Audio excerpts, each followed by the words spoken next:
They need the white flag. What's going to happen? It's about to get interesting. Green again. 93 to the inside. Shake up here.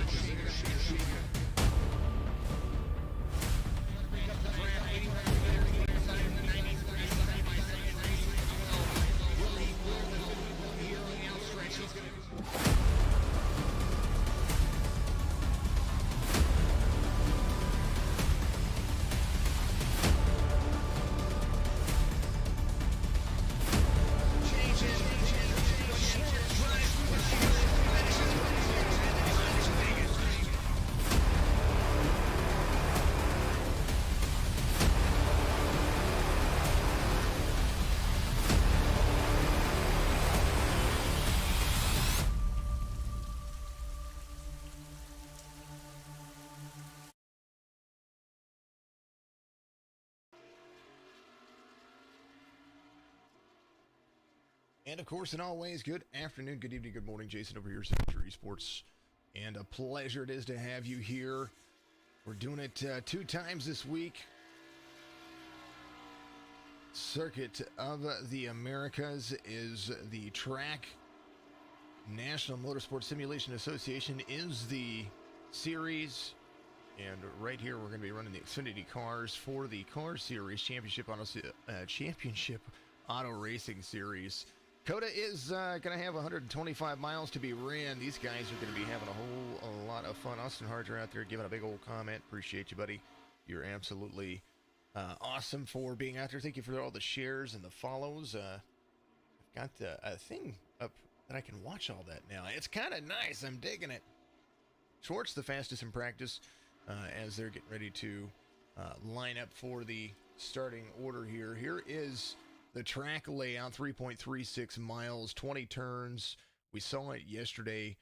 Be pretty exciting there at the end. Lots of good battles, lots of fun for the drivers. One stage for everybody here in the 37 laps they're going to run. I believe it's going to be on stage 14, or lap stage is going to be 14. So we will see how that's going to be running in the grand scheme of things. Track temperature a little bit cooler than it was yesterday. It was 137 degrees yesterday. Today 117 on the track temperature. 90-degree air temperature. 34% humidity.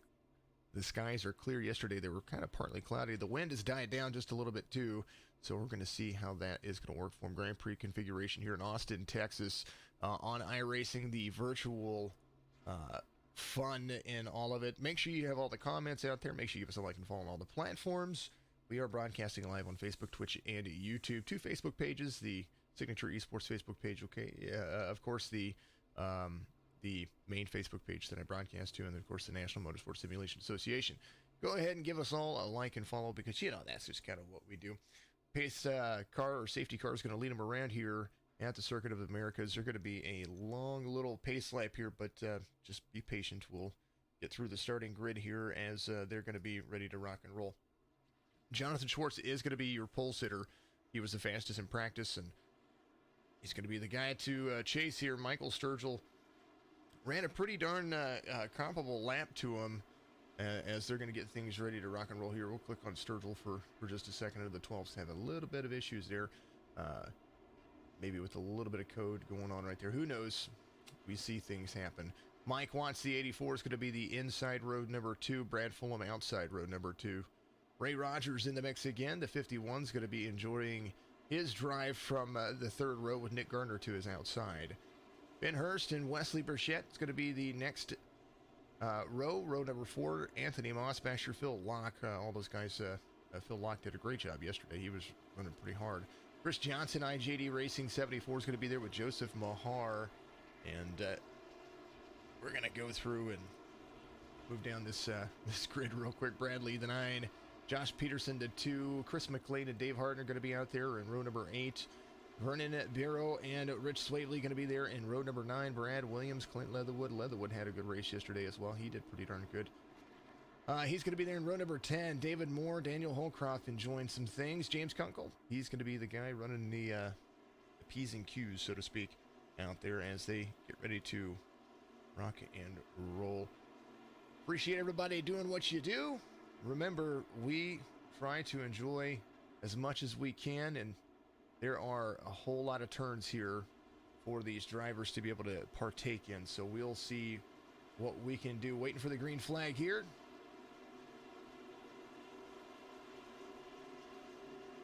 They're going to get it right there. 97 outside, 12 inside. We're green flag racing right here from COTA.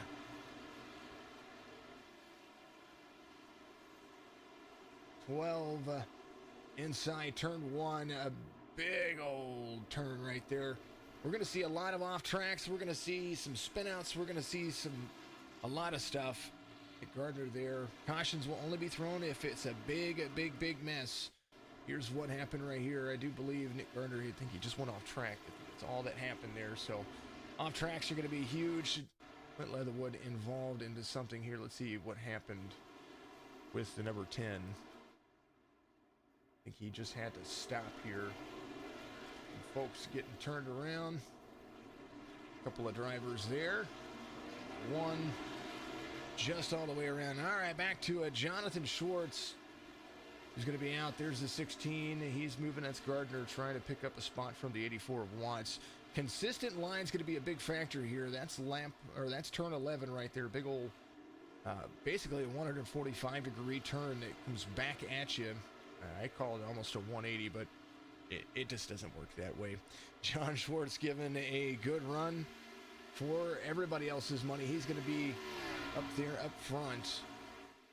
Schwartz holding on to that P1 position by 0.8 of a second. Sturgill's going to be holding on to it as well. Does look like Gardner's trying to find a way around the 84 here. They're still side by side. There's some good compact racing going on. Only a couple of seconds off. Very tough to pass. Where you pass here is going to be on the straightaways. Big pack of traffic here. There's the 74 to the outside of the 42 there. Ray Rogers off 4 spots, but he, no doubt, very consistent driver. He's going to be able to make it move. Turn 17, 18 being very, very much a line running track for everybody. Moving and grooving. There they go. 42 right behind Ray Rogers. That's Chris McLean. Hold on to that 10th spot.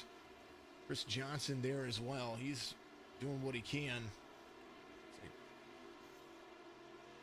We believe Brad Lee had an issue. We'll take a look and see what happened. Here's the 9. Get a little bit of nose damage right there.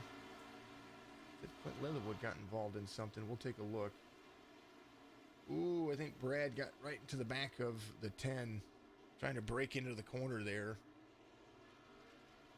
David Moore was there as well, the 28. Pit strategy going to be a big factor. They'll be lined right back up, though, and we'll see how that's going to work. 74 doing pretty darn good job of trying to hold on to that position. That's Chris Johnson, 11th, right where that driver started. Rich Swavely had a fantastic run yesterday. He's going to be there as well. So the 38 moving and grooving up 6 spots. Biggest mover of the race, one of them. It's going to be Daniel Holcroft up 7 spots, started 22nd. He's in 15. You got to do is just run your line and do the best that you can. John Schwartz pulling 1.4 seconds. Fastest lap of the race ran by that driver, 2-minute 23 second, and some 92 100ths of a second right there. We'll see how he's going to be able to run here into the corner. There is that turn 11 that I talk about. That's the halfway mark on the track, so that's kind of how you're going to be able to gauge what you're going to be doing. Sturgill not far off as well. Watts in 3rd, Gardner in 4th, Burchett, who was the biggest mover of the race yesterday, the 76. He was up 22 positions, and he's having a good run today already, up 3, trying to get himself to the front. Very consistent yesterday. He's going to have to be consistent today as well as he starts to find a way into. You see how these cars, when they get into the brakes, the nose of these cars, that splitter just squats on the ground. We'll get another view of it here in just a second, whatever happens. Into the brakes, that splitter drags the ground. Very hard to turn these cars. Ran some test session laps in these cars, and I will tell you that it was absolutely, it was hard. It was, I say hard. The cars wanted to break free underneath you, but when it comes to braking, the trucks were easier to brake than these. Harder to turn into the corners, but definitely a good line.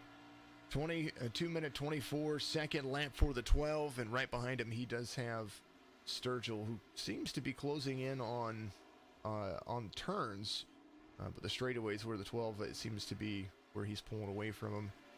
The draft, not really a big factor here unless you're on the straightaways, and Mike Sturgill holding on to it. That track, you see the heat on the track. It's starting to really, really boil off. Ooh, man. Sturgill in and out there for a second. 2 seconds is the lead. 97 of Sturgill's going to have Mike Watts right behind him. Watts doing a pretty darn decent job up to third now. Or I'm sorry, in third. That's where he started. He's last lap, 2 minute 25 second. Fastest lap for him. Schwartz, Sturgill, Watts. Chris McLean up a couple of spots. There's the 42. He's right there in 13th. Brad Williams, the 94, right there behind him. He's tracking him down. He's up 5 spots. Daniel Holcroft up 7 spots.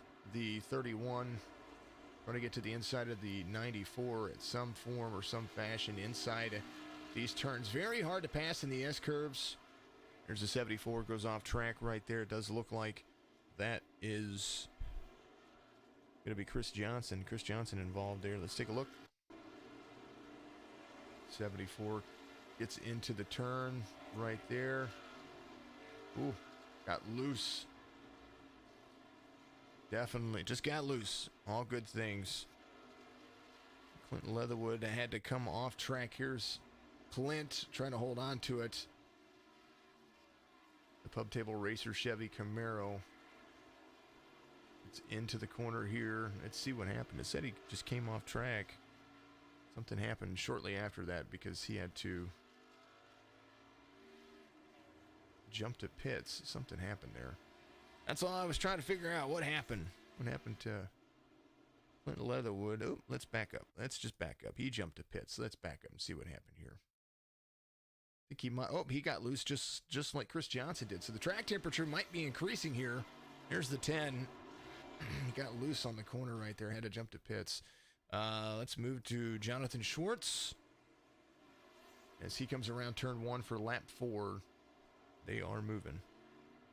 George was going to join me in the broadcast booth today, but George kind of doesn't feel well, so, you know, I appreciate that, guy. Sherry, thank you for the share out there. I appreciate you. You're absolutely thrilled. Thank you very much for doing so. 3.3 seconds out in front of the field.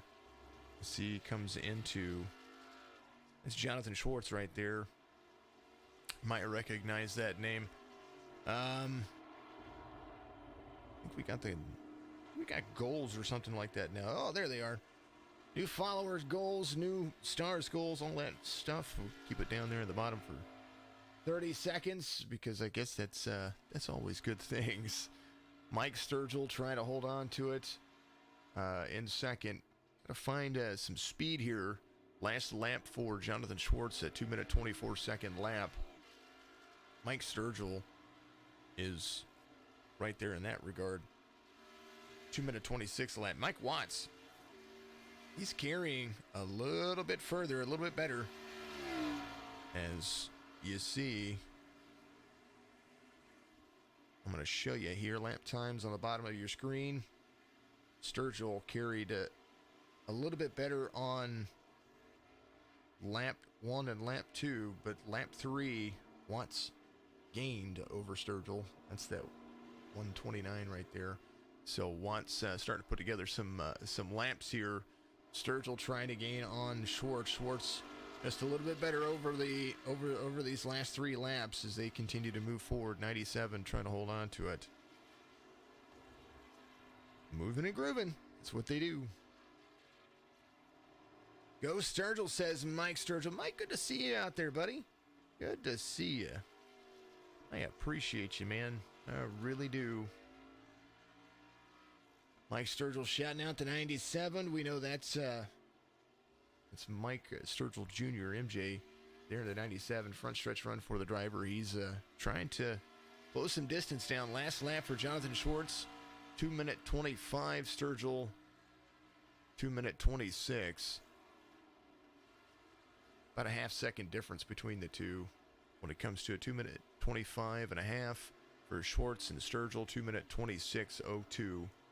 So that is where that's going to be at. Wesley Burchett moving up another spot. He's up to 4th now. And his last lap, 2-minute 31. But don't count him out just yet. Right behind him, Nick Gardner.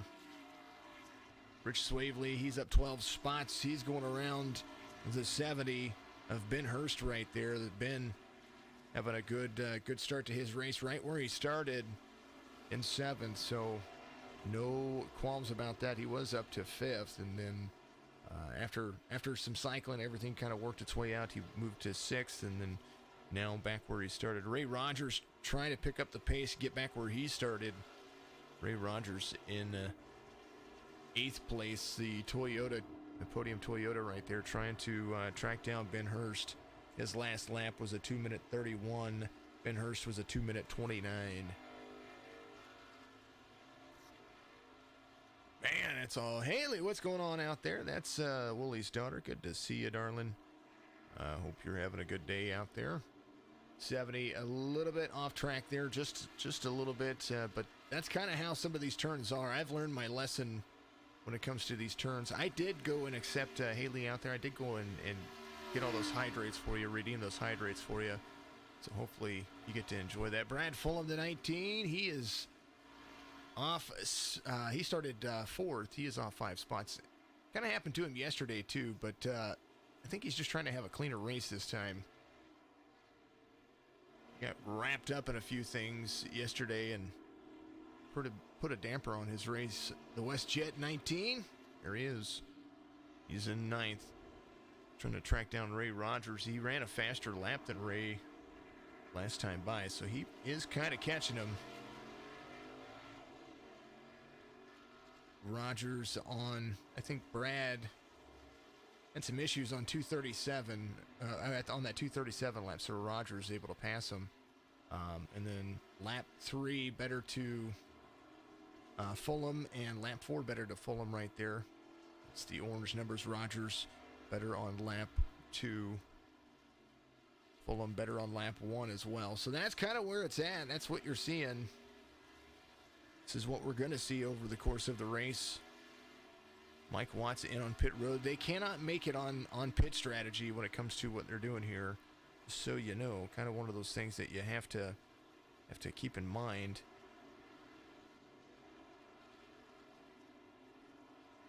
They're going to need to make it on fuel. They could make it around, kind of like with the trucks yesterday. They could make it around, but they wouldn't be able to make the pace lap to get back to pit road. So, going to have to come in and get some fuel, get a splash and go, and kind of work with it. 13, 14 laps about what you can run.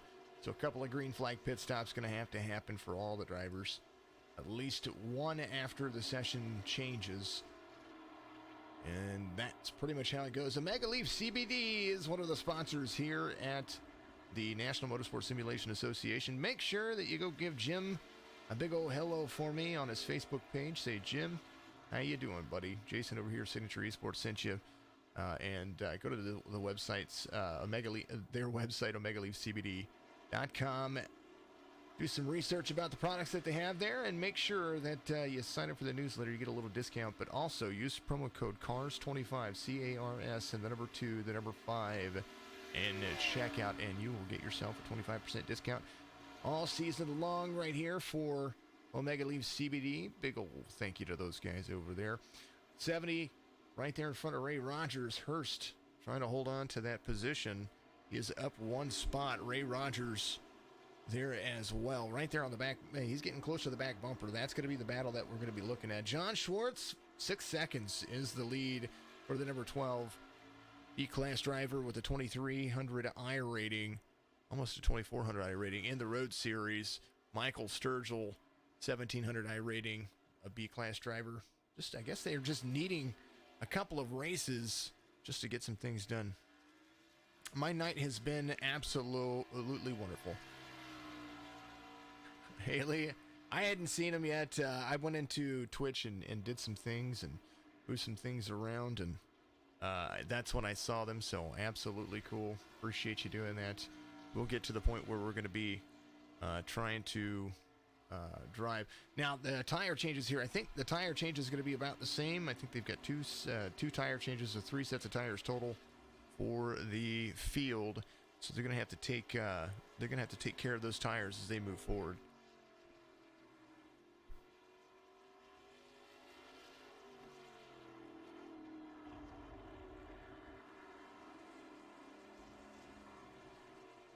Schwartz, Sturgill, Burchett to third now. Burchett went around Nick Gardner. I missed that one, so apologies about that. But Nick Gardner in the mix. Still, Rich Swavely trying. He's looking to make a pass there as well. He's going to be right there in 5th. Rich Swavely, biggest mover of the race, up 13 positions. But don't count out Daniel Holdcroft, the 31. Daniel is he's moving, man. He's up 11 spots. He started 22nd. He's in 11th now. And he's got a good race ahead of him. Chris McLean up 7 spots. Mike Watts trying to take a spot back from Brad Fulham right behind him. There's the 84. Very consistent during practice. These guys have a lot of work to do to catch back up to the drivers in front of them. You have made your arrival. Absolutely. You know, that Discord is a good little place for all of us. I think when it comes to our gaming and what we like to do, having a separate Discord from iRacing to gaming is kind of fun for me. So I do dig it. 97 in 2nd, Burchett in 3rd. Rich Swavely picks up 4th now. He gets around the 16. The 16 still there though, so I think this is all about tire wear. What are they going to be able to do? Rich Swavely, good little drive off here, and they do need some time. They're going to have to catch up here. Last lap for John Schwartz, this time by 2:28. Mike Sturgill getting ready to complete his lap. 2:30, almost a 2-second differential there between the two drivers. So John Schwartz only falling off from the beginning of the race. 4 seconds total after 8 laps have ran. And he is holding on to it. Doing a good job. Not much that you could ask for here. And it could be a better or worse race. Kelly, how you doing, buddy? Good to see you, Mr. Poinier. I shared your stuff out there earlier. You were just getting ready to finish up whenever I saw that you had gone live. So, any apologies about not getting in there sooner. But I did see that you went live. So thank you very much. Thank you for liking the stream, Haley. I appreciate you. Thank you for sharing the stream there, Kelly. I appreciate you there, too.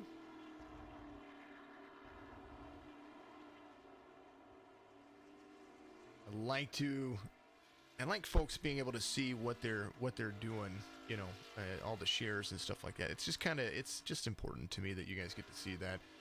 12 having a little bit of issue there. It looked like he had gone off track right there just a second ago. I wanted to look at that real quick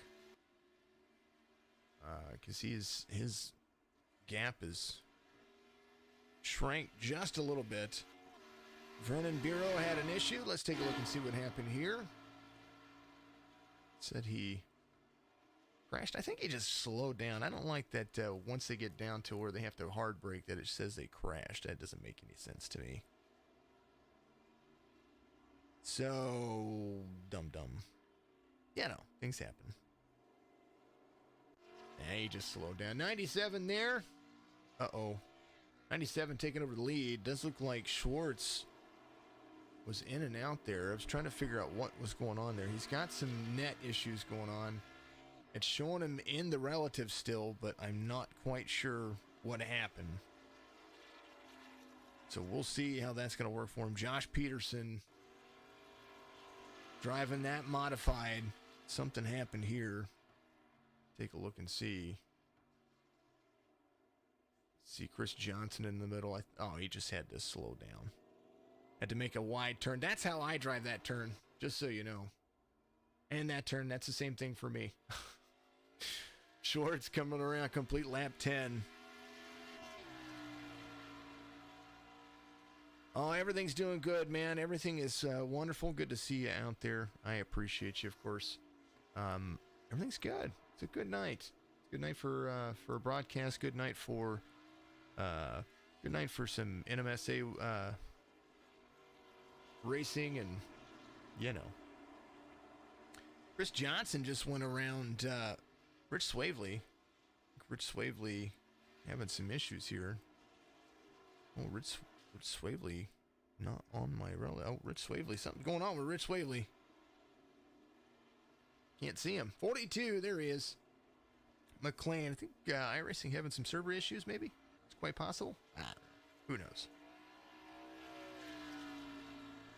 After we're done here tonight, I'm just going to do some starting grids, but I think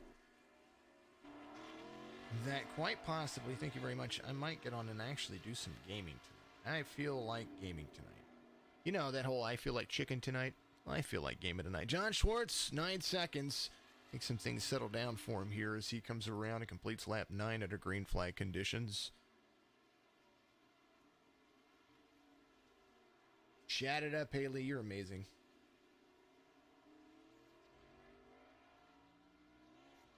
I like the chats. I like it when people chat. I like it when people do all kinds of stuff. Thank you for sharing, Haley. I appreciate you. This track is pretty challenging. I do like this track, though. My favorite road course track is going to be, what is going on? There's Joe Mahar. There's the 85 having a good day. Watkins Glen is still my favorite track. I no matter what we're driving, trucks, Xfinities, Cup cars, the Boot in the GTEs, GT3s. So no matter how you look at it, I really enjoy that track. I know it's probably the cookie cutter track that some road racers would say with the Cup and Xfinity cars, but I like Watkins Glen. COTA, though, it is a very, very challenging track. We're talking about 20 turns, and you know, basically two long straightaways mixed in all of it. It's hard to pass. It's hard to get things rocking and rolling. Dave Moore, he's the guy that is up 7 spots right now. He's having a good little race. The 28 right there in that matte black shiny Send Toyota. It's Brad Fulham. Brad Fulham's trying to track him down. Now, Brad Fulham is in front of him. Brad had a 3-minute lap time that last time by. Brad off 9 spots from where he started. He started in 4th in the outside second row, so I think Brad's just trying to hold on to it. I don't blame him.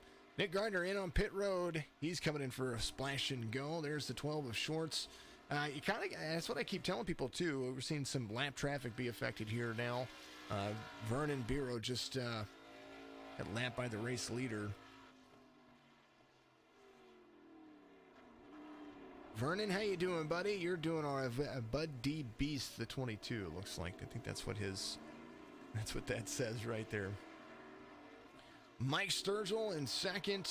Wesley Burchett still trying to catch the guys in front of him, but might just have to just kind of hold on to it. Be nice and kind of deal with it.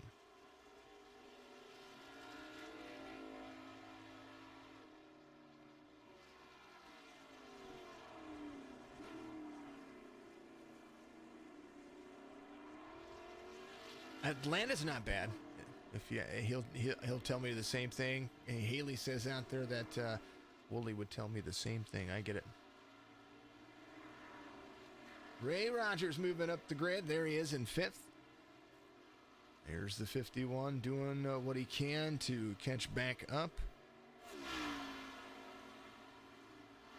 It's right along with Ray. I kind of dig his clean little driving style he's got going on here, so let's ride along with him.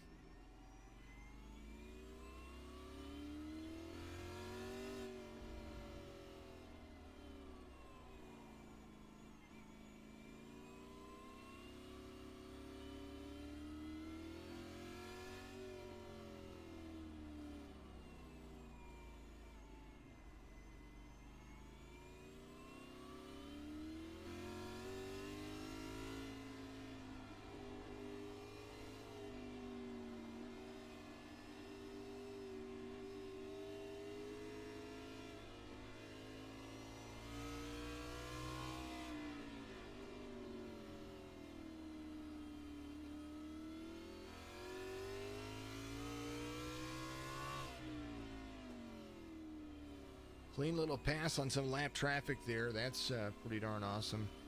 Ray Rogers coming around to the front stretch. 43 seconds off the pace of Schwartz. Schwartz has yet to come to pit road. We'll see how that's going to play in as a factor. Look at this turn. This is turn 1. You have to pretty much up and down the hill and back yourself out of it. Turn 2, a little right-hander here.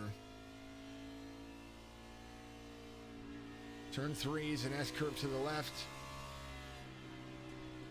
4, back to the right. Look at this. Look at that. And you don't want to hit that little yellow turtle right there because that would just end your day. Make you hop up off the ground. To the outside, Ray Rogers looks like he has the 84 trying to battle with him. In his rearview mirror there. Turtle. I mean, he's in second gear, just kind of just taking it easy through the curves. Which I don't blame him. 84 going around. Ray Rogers right there. All right, here's turn 11. This is the one that everybody has a big issue with. You have to get down into the corner. Some people in first, some people in second. If you're in first, you got to be easy getting into the gears. Because if you don't, you can actually just spin yourself out, especially on older tires. It's just super frustrating to see. If you want to see what 43 seconds looks like, there's Ray Rogers. And there's Jonathan Schwartz. That's a whole almost track difference. He's coming to pit road this time by. But he's got a huge lead right now over the field. They'll stack everybody back up. There's Wesley Burchett coming around. Just insane to see this track run the way it does. It's going to see if Schwartz was taking tires. Hopefully he probably shouldn't take tires. He probably should just take fuel. Yeah, just a little splash and go coming for him. He gets it. Wesley Burchett. Ooh, he slides around the corner. 33-year-old from Calhoun, Georgia. Coming across the start finish. He came around turn 20. And he just slid it. He was like, yeah. Man, oh man. Those tires, they're probably barking at him like some worn out shoes. 76 looks like he kind of backed into a telephone pole a little bit right there. Sturgill, he's starting to catch back up now. He had when he came to pit road on lap 10. So now he's got that gap about 12 and a half seconds. He's got Wesley Burchett right there as well. Lap 12 being completed. Green, green, green.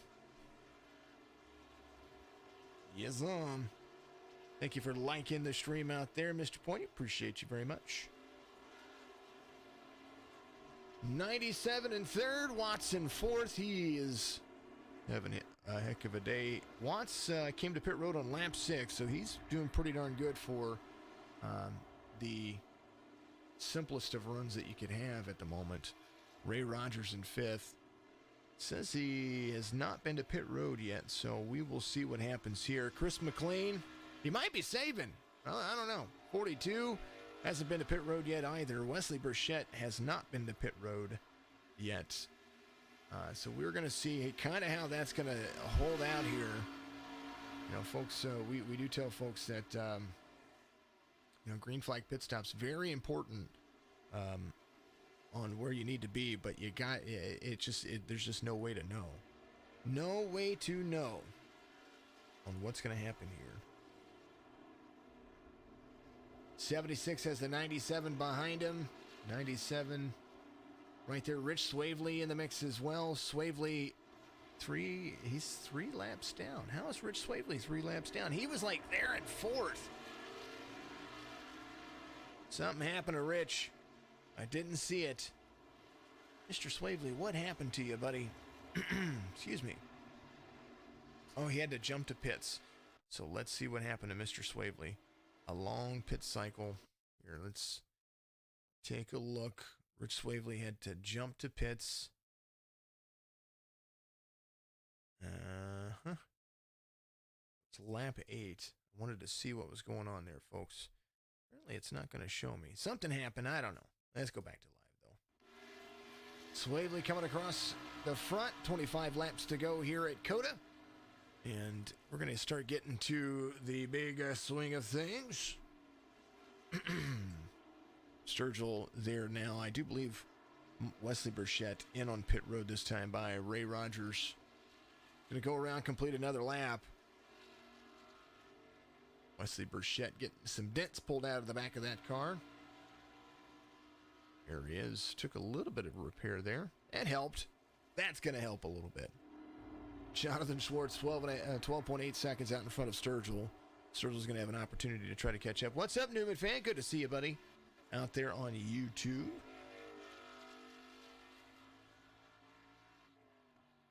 You know, we do like it. Ryan Rinker giving us a big old like. Thank you very much for that.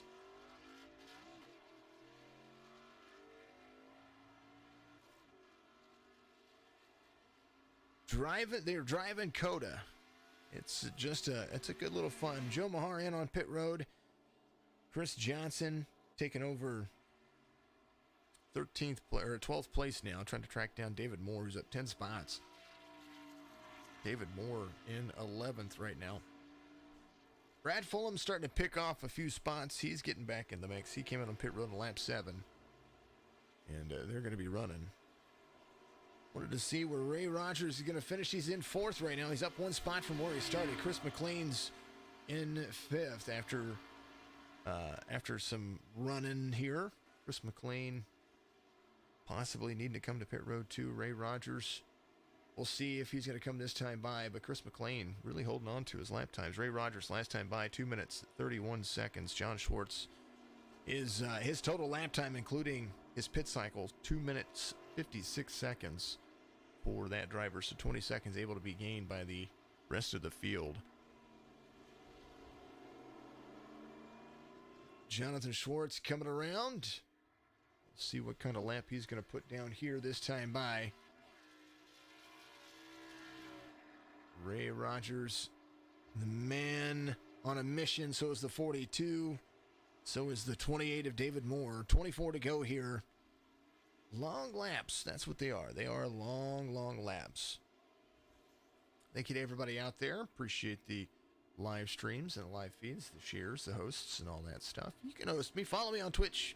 Follow me on Facebook. Follow me on YouTube. I'd appreciate it. We'll do some gaming after this a little bit later. Throw up a long stream. I think I need to do a marathon stream with you guys and get some fun. Chris McLean coming to pit road this time by the 42. Needing to get some fuel. Ray Rogers. Believe Ray is not quite to that point yet.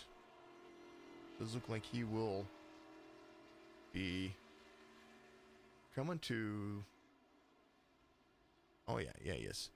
He's coming around. He's doing it. Jonathan Schwartz, turn 11 for the driver here. Here it is. There's that turn 11, that very big apex, 145-degree turn. Mike Sturgill, 12 seconds off the race leader at the moment. Let's take and see who's out there driving right now. Anthony Mossbasher. There's Mr. Mossbasher. He's off 7 spots. He's the number 5's in 16th right now. But, still a lot of racing left to go. The 94 Brad Williams right behind him. Brad's got a pretty darn looking car there, man. Brad's up 2 spots. He's just trying to keep it clean. I think that's all I could ever... I mean, he's got a little bit of nose damage. Maybe a little bump. Ooh, a little bit loose. Don't get loose. No. Spin it around, buddy. There you go. Anthony Mossbasher able to pull away. Brad Williams going to have to come back around. And man, he just whipped it around there. He said, whip it good.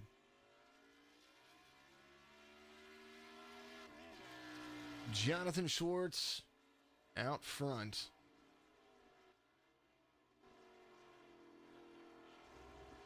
Sturgill waiting to catch back up. And that's going to be the thing when the stage end comes. That's when you're going to see all these guys get choked right back up. They will have to have a green flag pit stop. There is the 12 of Schwartz coming through. 23 to go. I do believe that was lap 14. Stage in is going to be here in the next lap, so we'll see how that's going to work for him. 23 to go here. I was actually going to pull that up. I wanted to make sure that I was correct in that. You know, because it's just my due diligence.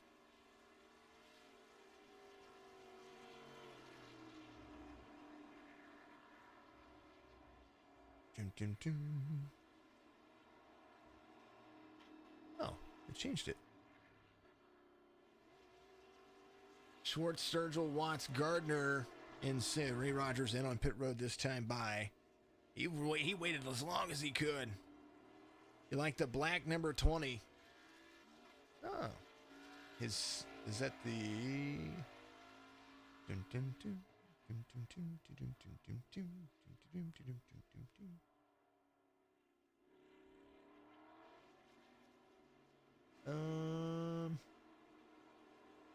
That's Ben Hurst, 70. I don't see a 20. Oh, David Moore, the 28. There you go. That guy? Yeah, I like his paint scheme too. That's something that I was working on perfecting myself. David Moore coming to pit road this time by Jonathan Schwartz. The lone car out front. Michael Sturgill, tune time 97. Trying to hold on to it. Inside the top 5, well, they're all Chevys. Wesley Burchett trying to pick up some pace here. He's got to track down Nick Gardner, who is in turn 11 right now. A little wheel hop right there for the driver.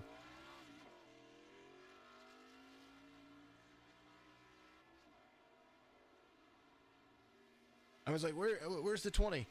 Yeah, 28. Yeah, I see what you the send. David Moore. I do like his car too. I like his paint scheme. Something that I think that was something I was working on for you there, my friend. I don't know. I've got some time. I'll do something with your the paint schemes that you were talking about there. Schwartz, Joe Mahar, he's in 15th. He's off 3 spots from where he started, but the 85, don't count him out. Here it is. You believe that's going to be the stage? There it is, 12. Win stage number 1, the only stage to be had here at COTA. And now they're going to come around and get themselves lined back up with the pace car or the safety car. And we will see how that's going to run. So that it kind of changes everything. You never know what's going to happen after a stage. So that's, it's just one of those things that you kind of got to deal with. And there is lucky dogs in this. So it's going to be crazy. All right, it's going to be a little bit of a break. Here goes the 22. He's trying to hold on to keeping himself good there.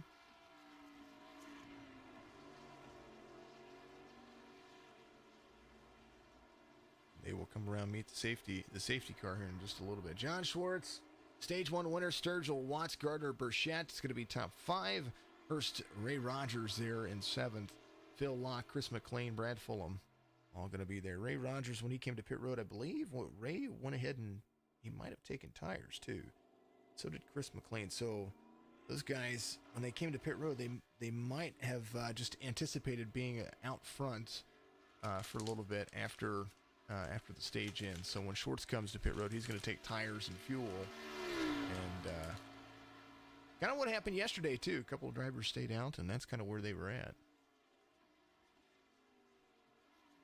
Of course. I was wondering, that's what I wanted to know, Rich. Mr.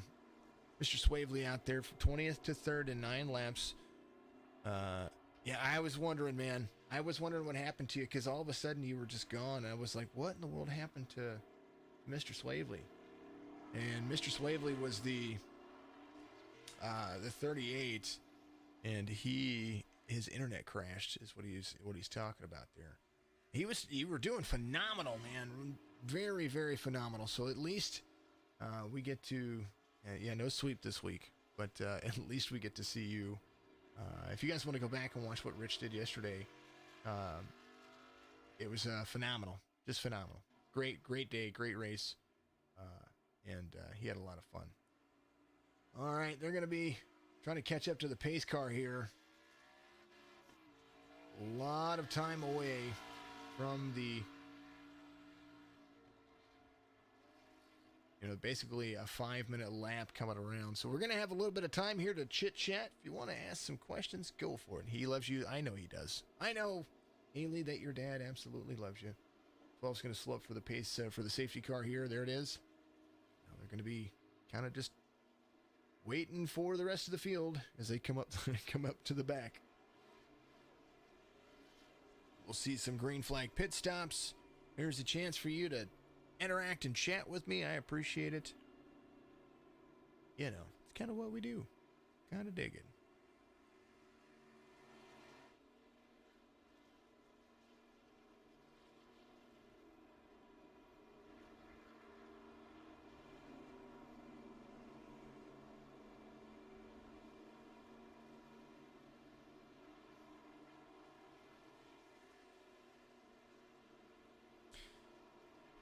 Haley's already asked her questions. Rick out there talking about Brad, Ray, and Chris. Going to give, Ray's up to 7th. No, Brad's there inside the top 10 too. So maybe Chris will be. Well, Chris, all 3 of your drivers are inside the top 10. There you go. Chris was doing phenomenal. Chris, even after through the cycles, he was up and down. So. Georgia Peach Racing Team has the guy cheering him on out there. Good to see. Good to see. I do dig it.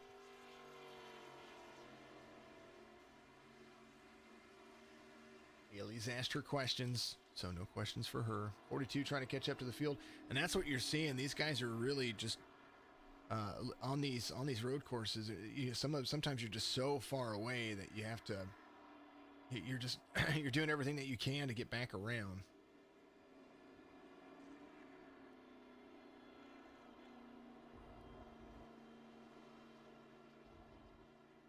Big reminder. Oh yeah, I have the notifications to set up in the chats, which I appreciate, but JR, hey, thanks for the follow out there, JR. I appreciate you. And Daryl, thank you for liking it, buddy. Love you, buddy. You're amazing. Daryl Paget out there watching the stream. My favorite Australian.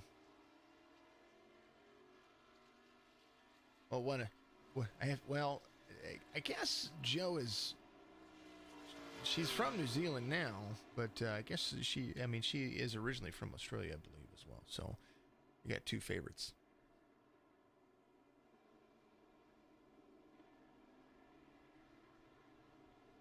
You'll have to stop by next stream on Twitch so you can lurk to get all the points you can to drown with hydrates. That's exactly how you do it. The longer that you watch, the more points that you get. And I believe on the Twitch stream, I think I set it up right. I just set up so that way it actually shows the leaderboard a little bit better. All right, they're still trying to catch the guys, so we're going to see how pit stops are going to work. They're coming around right here. Chris McLean catches back up to the field. Brad Fulham back there behind a 33. They're just all trying to get up there. They're going to have to come to pit road. There's Daniel Holdcroft. He's up 10 spots. He's in 12th. Green flag pit stops. All good. John Schwartz, when he came to pit road, he only took fuel. So no doubt he's going to try to, when he comes to pit road, he's probably going to go ahead and come to get tires and fill that thing back up. Super fast. Fastest lap of the race. Mike Sturgill, though, he ran a pretty darn fast lap, too. He ran a 2-minute 24-second lap, or almost a 2-minute 25. So we'll see how that works from the 12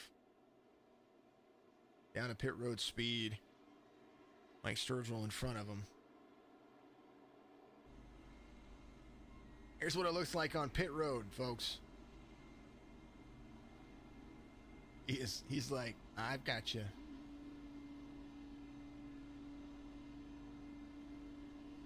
Here he goes. 97 behind the 12. They both stop.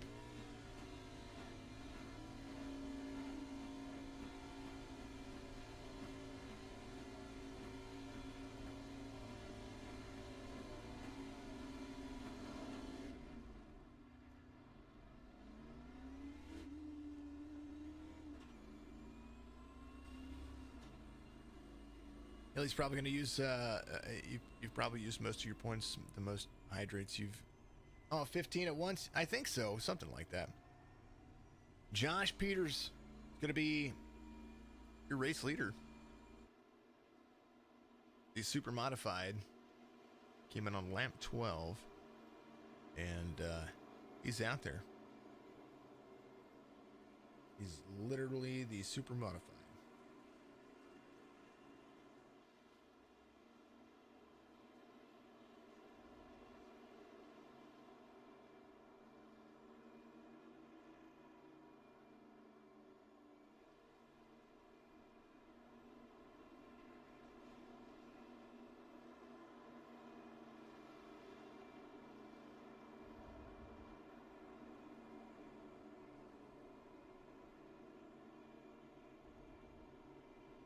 You know, I don't get to say it very much, but I kind of want to give a big thank you to somebody out there. Tony Kivett in our Signature Esports series.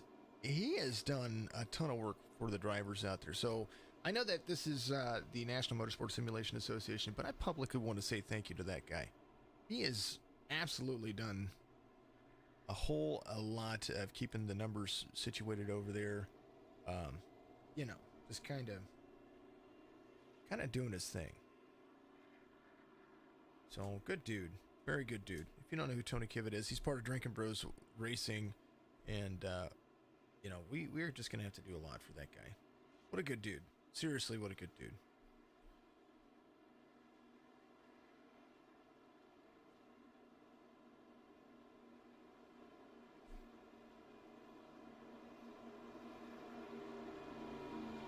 Josh Peterson's going to be there. He's going to choose the outside lane, I do believe. Chris McLean's going to be in second. I think the 33 is waiting for a waiver round. I think the 33 is not going to get it because that's going to be, that's going to be Dave Harden right there. Dave was going to be the free pass car. And I think the 2 might have prevented that. Came in on lap 12. He's leading the field around. McLean took tires on his pit stop, so when he came in and got fuel, he and Ray Rogers both only took fuel and maybe a little bit of damage to be fixed. But John Schwartz and Mike Sturgill, those guys took tires and fuel. Pretty much everybody back there. Good little strategy for these guys because they haven't really worn their tires at all. They only put a lap or two on them. And that's going to be interesting to see. We'll see how that works for them as we go back to green flag racing here. Good night to you, Haley. I appreciate you. You are absolutely wonderful. Thank you very much.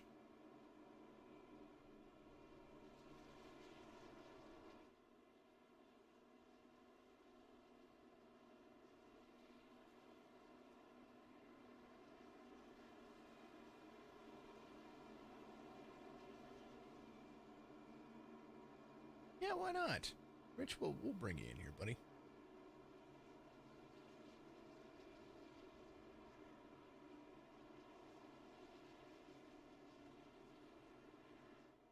Mr. Swavely, how you doing, buddy? Hi, well, it could definitely be better. I can understand. So you said your internet crashed. That's pretty much what happened there. Yeah, living out here in Wyoming, my internet's not exactly the greatest. Every once in a while, it was cut out. Tried to load back in, and it just wouldn't. I was already 3 laps down. Was coming out of the pits, ended up speeding out of the pits, and I was just like, I'm gonna be more in the way than anything at that point. So, right. Well, you know, now you get to at least cheer your teammates on. Chris and Ray, they took tires right before the stage end. And right now, when they came in to pit road, they just took fuel. So they've got a little bit fresher tires. And, of course, the 2 that's sitting out front right now, the 2 looking like a beat-up modified, right? Unfortunate circumstances, I'm sure, happening there. What do you think? I mean, do you think the 2 or 3 laps they've ran on their tires going to be able to hold off some of the guys that are right behind them that are on those fresh tires? It depends on how much they've used them on there. It doesn't take... especially with the really long pace laps here, the tires do have chance. So, they might be good. They're going to come to temp a lot sooner. They might be able to get away from them for a few turns. Just depends on how much those tires cool off. Well, hopefully. I wish I could. You know, you kind of wish that you could see those things. If I could see it whenever I'm racing in my car, but I can't see it whenever I'm watching these guys drive. It's crazy. Yeah, you'd think they'd have some cool things like that, like throttle maps and stuff. In Well, due time. yeah, so, some of the apps out there they do have that, but SDK doesn't quite have that just yet. One of these days, I'll probably have to throw something up from another one. I don't like to conflict. I like what I have, so it's been pretty nice. It's you do a good job. That's why we keep you around. I hope so. I hope I do a good enough job. Peterson, McLean, Rogers, Sturgill. That's going to be the front two rows here. Third and fourth on. Fourth and fifth on brand new tires. It looks like Schwartz having just a little bit of an internet issue as he's been coming through here, so that might actually play a factor too when he's trying to pass some of these guys coming to the green. Yeah, it's kind of wild when you get a little bit of those little bit of a quality issue or they're blinking a little bit. It makes it really hard to pass drivers when they do that and stuff. So hopefully it clears up, but make it kind of tricky, especially under braking, trying to get around some. Braking, super important. Turn one, you go from a high third gear, some of these guys in fourth gear, all the way down to a 145-degree turn, an uphill and downhill turn at the same time. The apex of the turn is uphill, and the decline is right there on the exit. And basically, it's 145 degrees that you have to go from 130, 140, 130 miles an hour, 140 miles an hour, down to a 40 mile an hour turn. Yeah, that turn one here, it's braking's really easy because you're braking uphill. You have gravity kind of helping you. The trickiest one to me for braking wise is the one at the end of the back straight. That's the hardest one for me to make sure the car stays stable. Turn 11, the flat turn, the one that's it's the same kind of turn. It's just flat, super flat. Yeah, it's the one going into the stadium section. That one, you don't have any gravity or anything helping you there. You're carrying so much more speed in that corner than the other ones. Well, we watched people brake all the way through that turn and basically have to flip a UE. And then yesterday we watched, I think it was the 9 that was coming uphill on the, I think it was Bradley. Something must have happened with him because when he came up the hill, it was like full send into the wall. Yeah, that was bizarre. I remember seeing that. Going green? And we are going green. Here we got turn 20. This is the last turn that you're going to see right here. It's a very, very sharp 90-degree turn. And the two's going to be waiting for the green flag here. Ray Rogers is going to be right behind him. McLean's going to be there. They're going to get it. Here it is. Green for the 2. He's going to have to hold on to it. Edrington giving a big old go Harden out there. Thank you very much. Appreciate you. Garrett Brown, thank you for the like out there as well. The number 10 in the truck series. Good to see him out here. 2 into the corner. Turn 1. Oh, that's what we're talking about. That overturning into the corner. Man, 3 wide. Look at him go.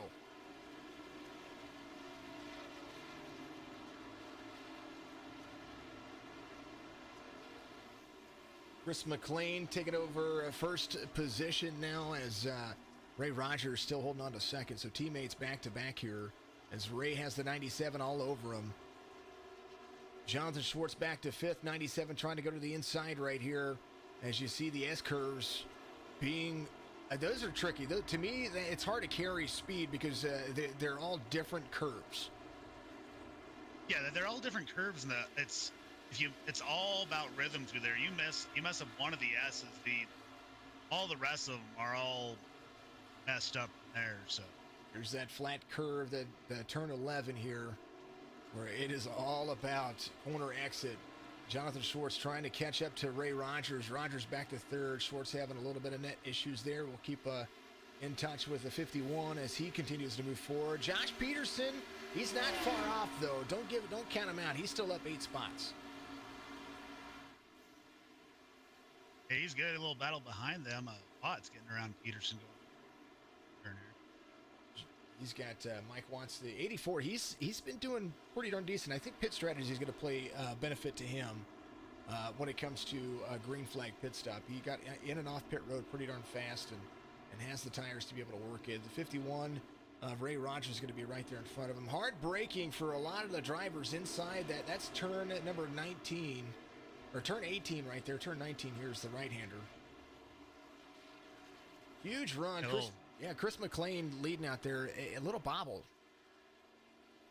There's a little dust up further back between Burchett and Holcroft going into the big braking zone back. He's got a little left side damage. Wesley Burchett, the 76. He was doing a pretty darn good job yesterday as well. One of the biggest movers of the race up 22 spots from the back of the field. Here he's found himself as high as third and as low as 20th. Yeah, he had a really good race last night. I was around him a little bit, and he drove a very clean race last night. Same tonight too. Oh, lane shot over turn one. Chris McLean goes around turn one. He talk about that drive off. There's that downhill section there as well. Turn 3, turn 4. Here's those S's. Here's a long look at that right there. There's the 97, the 12 of Schwartz trying to track down the 97. There's the 42. You see how that rhythm is, we're talking about rhythm, that exit, once you exit off that turn, it becomes just a big issue. It throws you off. Now the 84 of Watts applying pressure to the 42, and 84 is going to put his nose in there. Yeah, that's a good pass right there. That's a good corner to you get a good run. You can make a really good pass through there. 42 might just have. Here's another place I see a lot of passing because because of the way the entrance of the turn is. You can take it all the way to the inside. There's a lot of room, but you pretty much just have to, 180 it. Yeah, that's kind of the cool thing about the three big hairpins here is they have that tapered entry, so entry on them is very, very wide. There's so many lines you can take into the hairpins in this track. Ben Hurst, the 70, making moves. There he is. Schwartz will catch him, says Sturgill. Who's that leading? That's your boy leading. That's MJ. MJ, the 97, a full second. But I tell you what, MJ's had a good race so far. Sturgill's not done for sure. And we talk about consistent lines and consistent racing. You got to remember that this race is won on being consistent, and anybody can make a mistake, including we've seen it yesterday. We saw it yesterday. The race leader making mistakes and getting passed again. Yeah, I remember I tried to make a couple of mistakes. Well, you did a pretty darn good job of holding off that battle at the very end. That was pretty darn nice. It was.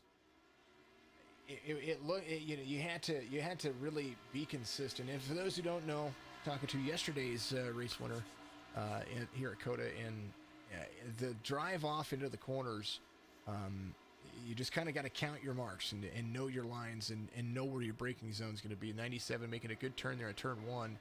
I think he's levying some position here. That clean air is doing him some justice, and he's allowing himself to really kind of drive it in the way he wants to.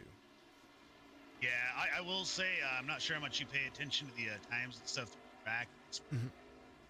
Through all practice and qualifying, Schwartz was the car I was watching time-wise the whole Monday, and I'd definitely be keeping an eye on Schwartz in the 12. Schwartz had the fastest lap of the race yesterday, or during practice as well. Sturgill and Schwartz both just ran their fastest laps of the race this last lap by. Michael Sturgill ran a 2 minute 23 and 68 100ths of a second, so 2 minutes 23 seconds, almost half of that in that regards. And then Jonathan Schwartz ran 2 minute 23.5. Actually, we can do this. Lap times, bam, right there. Schwartz ran almost exactly 2 minutes 23 and a half. Sturgill 2 minutes 23 and about 17 100ths of a second slower than Schwartz. Schwartz, I think he's just biding his time. I would do the same thing. Make it all about pits at this particular point, because these guys can get on and off pit road pretty fast. Yeah, was watching when I came back into the server for a little bit. I did a lap after I sped to the pits and came out right behind Sergil, and I'm not sure what part of the run he was in, but it looked like his car was having a really big issue, especially through this section here. The back end was wanting to step out real bad. So I'm not sure if he was abusing his tires a little bit more during the long run or what it was. But yeah, I'm definitely this is going to be a really good battle between him and Schwartz for this race Sunday. A little wide exit on the 12 right there, so we're going to see what kind of line he's going to pull here to the front stretch. That's turn 20. This is the front stretch blimp view for you as you're looking at it. I kind of the big factors that I've seen here. A little faster lap that time by for Schwartz as well, but only by 4/100ths of a second. Schwartz over the long run was running, I think up until lap 7, his average lap time was about 2 minutes 24 seconds, and then after that it was about a second per lap that he was losing. But Sturgill out of the park 2 minute 24, and then after that it was 2 minutes 28 seconds. 2 minutes 28 seconds. That's what you saw, and that's what you kind of looked at that overhaul of lines. Now, if you look at the relative between second and third, we've already got an 8.5 second lead between the two fastest drivers on the racetrack. Yeah, speaking of that third place, that's tightening up a little bit. You got Ben Horst and Chris McLean starting to catch up to Watt there. That's about 6 cars in the line right there. Chris McLean just wheel hopped. Turn one. I think that was turn number 7, or the exit of the S curves. Here's turn number 11 for you though. 70 starting to catch. You were talking about Ben Hurst. He's up 2 spots. He started 7th. Consistent drive for the IJD Racing driver, and Ray Rogers. I think tires starting to become a good thing for him. He just ran his fastest lap of the race too. 2 minutes 27 and 97. That's not bad. That's faster than I can run this thing. Yeah, I was starting to watch some of those little spots where everybody's starting to tighten in. Yeah, McLean's car handling is going away way bad. He overshot that turn there as well. Here comes Schwartz. Oh, he's hard braking in there. Gonna tear those tires up. Rear tires lock up, and that's that right rear is your most important here, and the right front when it comes to the braking zone. I was talking about how these splitters drag the ground whenever you hit the brake. Yeah, if you brake too hard, it'll definitely bounce off that. Big thing with these cars, not as much as the trucks last night. These cars really do like to wheel hop. You got to really watch your brake pressure. You'll wheel hop really bad. Sometimes using the rumble strips along with your engine to brake is going to be a big factor. But right now, Watts, McLean, Hurst, Rogers, I think Watts is Watts just needs to run his line. I mean, he's the more that the drivers behind him battle, the more he's pulling away. They were stacked up. You were talking about them being stacked up. They were stacked up pretty well there. And now Hurst and Rogers into turn 1, side by side. Rogers there, tight. 70 is going to have a little bit better drive off there, but the 51 was right there on the inside on that turn, on that left-hander, that sharp left-hander. Another driver that raced last night that had a really good run that's kind of in that little battle right there too, Nick Gardner. He had a really good run last night as well. So Gardner, Phil Locks up there. Phil had a good run as well. Phil, he was back and forth all race, but it seemed like he could find those turns and find his way around the track whenever he needed to. So the F Cancer number 1 up 2 spots from where he started 10th. Tell you what, I was watching Ben Horst go through the S's right there. He's doing his best Ken Block impression there. He's just doing what he can. He's like, I'm trying to get away from Ray. That's what I'm trying to do. There's 2 different lines into there. There's the 16. He's choosing a different. He's trying to get to that inside line a little bit more closed off.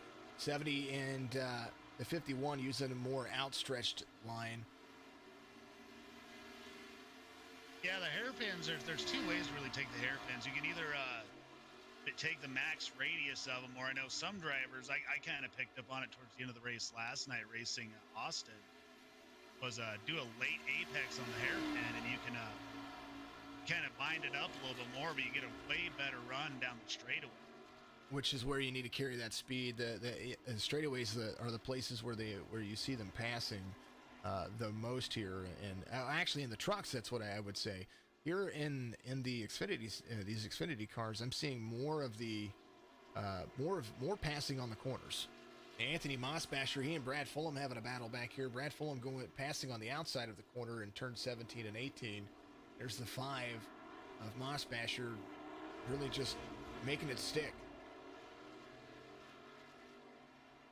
Yeah, I'm watching this battle between Horst and Rogers and Gardner. This is a good battle here. Hurst is just trying to keep that turn. There's that.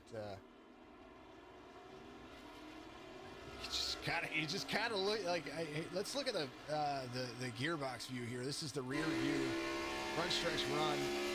Watch Ray Rogers come up into the corner right here. Hurst into the corner. Ray Rogers gets right to the apex of that corner. Hurst has a better turnoff right there. Rogers it looked like he almost just rolled through the corner and he's just letting the car do the work instead of letting the engine do the work. Yeah. Right behind Ray Rogers, though, there's Nick Gardner, the 16. 16, he hits the rumble strips, backs himself out, and then just puts himself in place.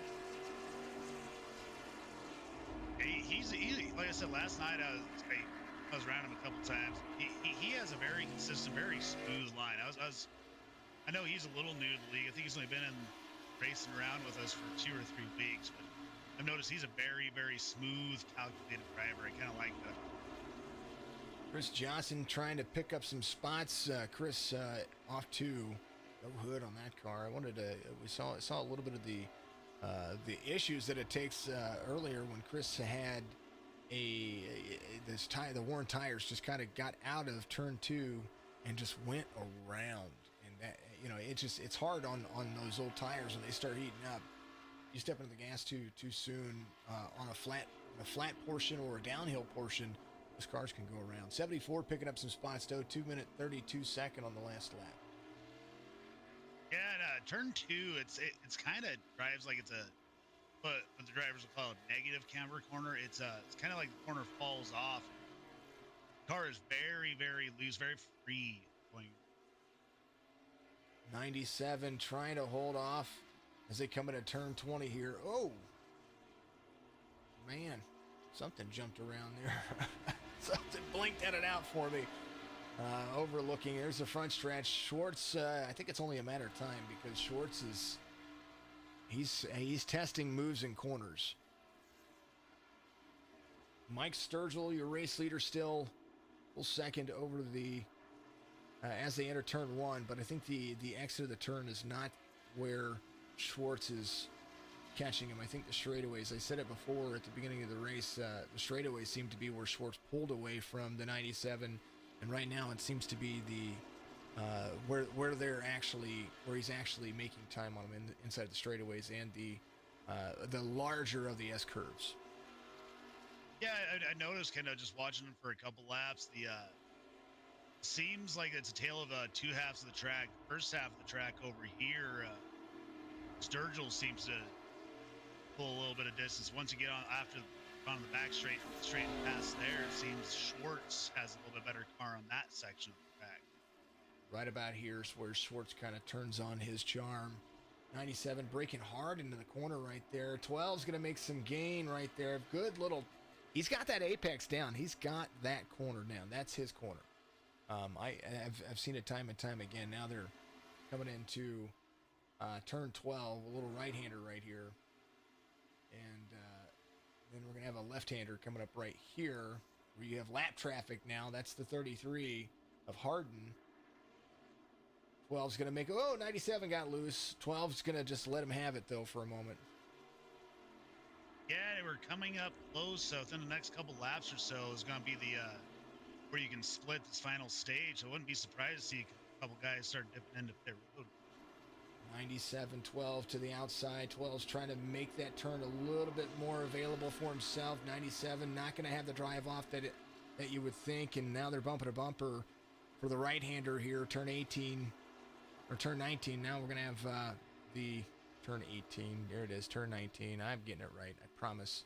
Turn 20 is going to be coming up here, and they'll have a front stretch run in just a moment, because that right there is the drive that's going to change everything. Right here is turn 20, and that sharp exit, the 12 just carries the speed into the corner. He's just a little bit better.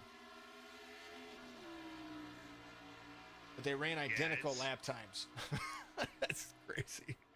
So did Mike Watts. Mike Watts ran the same exact lap time as Sturgill right there. So the third place car just really killing it, man. Hurst, he's pulling away from Gardner and McLean.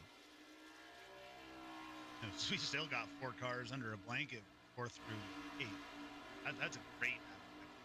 Chris McLean, the 42, right behind the 16. Ray Rogers in turn 1. He's going to be right there with the 42.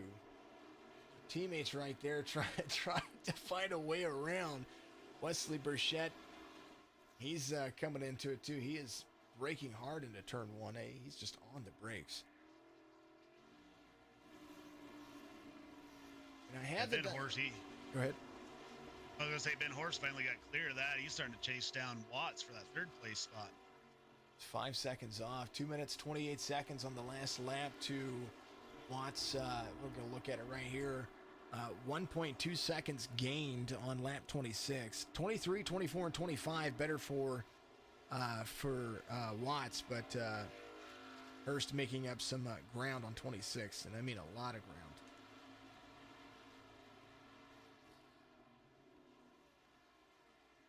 Sturgill's last 5 lap times, 2-minute 24s to lap 23, and then 2-minute 25, 2-minute 26, 2-minute 27. The same fall off that we saw Schwartz have after having quite a few green flag laps right there. Dave Harden had an issue. We'll take a look and see what happened there. I think this was just a braking issue.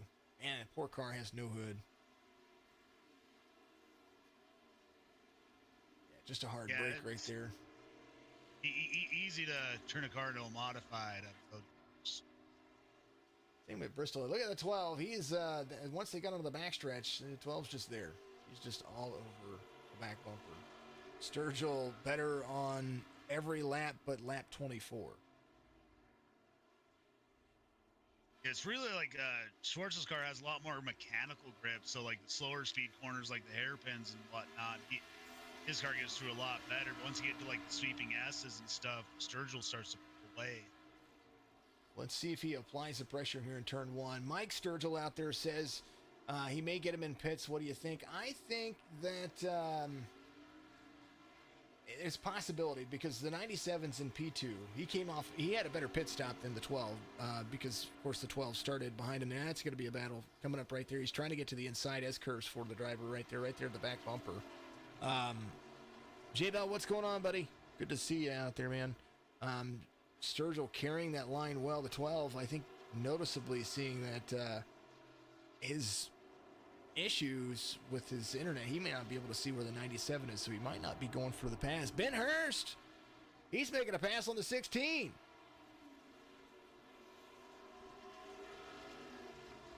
But he was. That's a battle for third. Gardner there in third, the 70 there as well. Hurst is like, move. I got this. I think Horst had a problem, because remember Nick was back there in that little battle with Rogers and everybody, and Horst started pulling away, was chasing down Watts, and now Gardner's back ahead of him. I think Watts, let's see, Anthony Mossbasher on pit road, Peterson on pit road, Daniel Holcroft on pit road. He just pulled into his pit stall. I want to say Mike went to pit road. He did, lap 27. Mike Watson on pit road on 27. So now Hurst and Gardner, they're kicking butt and taking names. Ben Hurst's last lap time was a 2-minute 29 second. Nick Gardner, a 2-minute 27 second. But all these guys need to come to pit road. Everybody from first to eighth need to come to pit road. Brad Fulham, Chris Johnson, last car to come from pit road, is in 17th. David Moore still needing to come to pit road as well, the 28. Hey, he might have fallen back a little too far, but Gardner's last lap was faster than the leaders running right. Looking for... Where'd he go? He disappeared, sorry. Like Sturgill's pitting in. I wouldn't doubt that one. I think that's going to be where they're going to run. I think the 12's coming to pit road too. He's going to be right there, right behind him. So the race leader's coming to pit road. What is Ben Hurst going to do? If Ben takes another lap around just to lead, I wouldn't be surprised to make up the time. We'll see. We'll see what happens here. I think he's too far out to want to do that. Nick Gardner right behind him. So Ben Hurst in third. Sturgill coming to pit road. I believe anybody who came to pit road, like Chris Johnson, need to come to pit road this time by him. But Brad Fulham, Mike Watts, not Brad Fulham, Mike Watts right here, who's already come to pit road, will be able to probably pick up that third place position again as he comes around. So Nick Gardner, he's going to lead. He's staying out. Ooh, man. Jonathan Schwartz beats Sturgill off pit road this time by... Hopefully he didn't get a speeding penalty there. I was looking at it. I was trying to see what the speed was when he came off pit road. Gardner, your race leader, the 16, saying, I'm going to stay out another lap. Really easy pit road to speed on, too. It has like the pit speed cones a little further away from the end of the pits as some tracks would be. So it's really easy to spin speed off. And it's 40 miles an hour, too, which is kind of shocking considering how fast some of the... like the F1 cars and the GTEs, whenever they come in there, I think the pit road speed there is just 5 or 10 mile an hour faster. And they limit the NASCAR featured vehicles here to 40 miles an hour. Yeah, and especially with these cars, the gear set that they have for the cars on here, we're always used to putting it in second gear for pit road speed, and second gear is just so tall, and you have it in first gear, it's really easy just to give just a little too much throttle and pull a mile per hour or two more on it. Well, Nick Gardner trying to lead a lap here as Schwartz and Sturgill are coming around, and Schwartz, I think it's a battle of clean air. I think that's what it's going to be. Yeah, I'm sitting here watching the bump cam, and it's watching the speed difference between the new tires on Schwartz and the old tires on Gardner. That's a big difference right there. When he came into turn one and the guys were leaving pit road, he had almost an 8-second lead in the course of, just under 18 turns here. He's now coming to pit road. He hit pit road, man. Oh, no. Nick Gardner hitting the pit wall coming in there. That is a sharp turn. It's the same kind of turn that you're going to make whenever you're braking into there. So he was trying to brake coming to pit road, get down to speed, and he flat-nosed it into the pit wall. So some damage there. 1.3 seconds the lead to Sturgill is Schwartz as he leads here. Mike Watts, I was talking about him picking up third place. Well, he just did it. 22 seconds off the pace right now.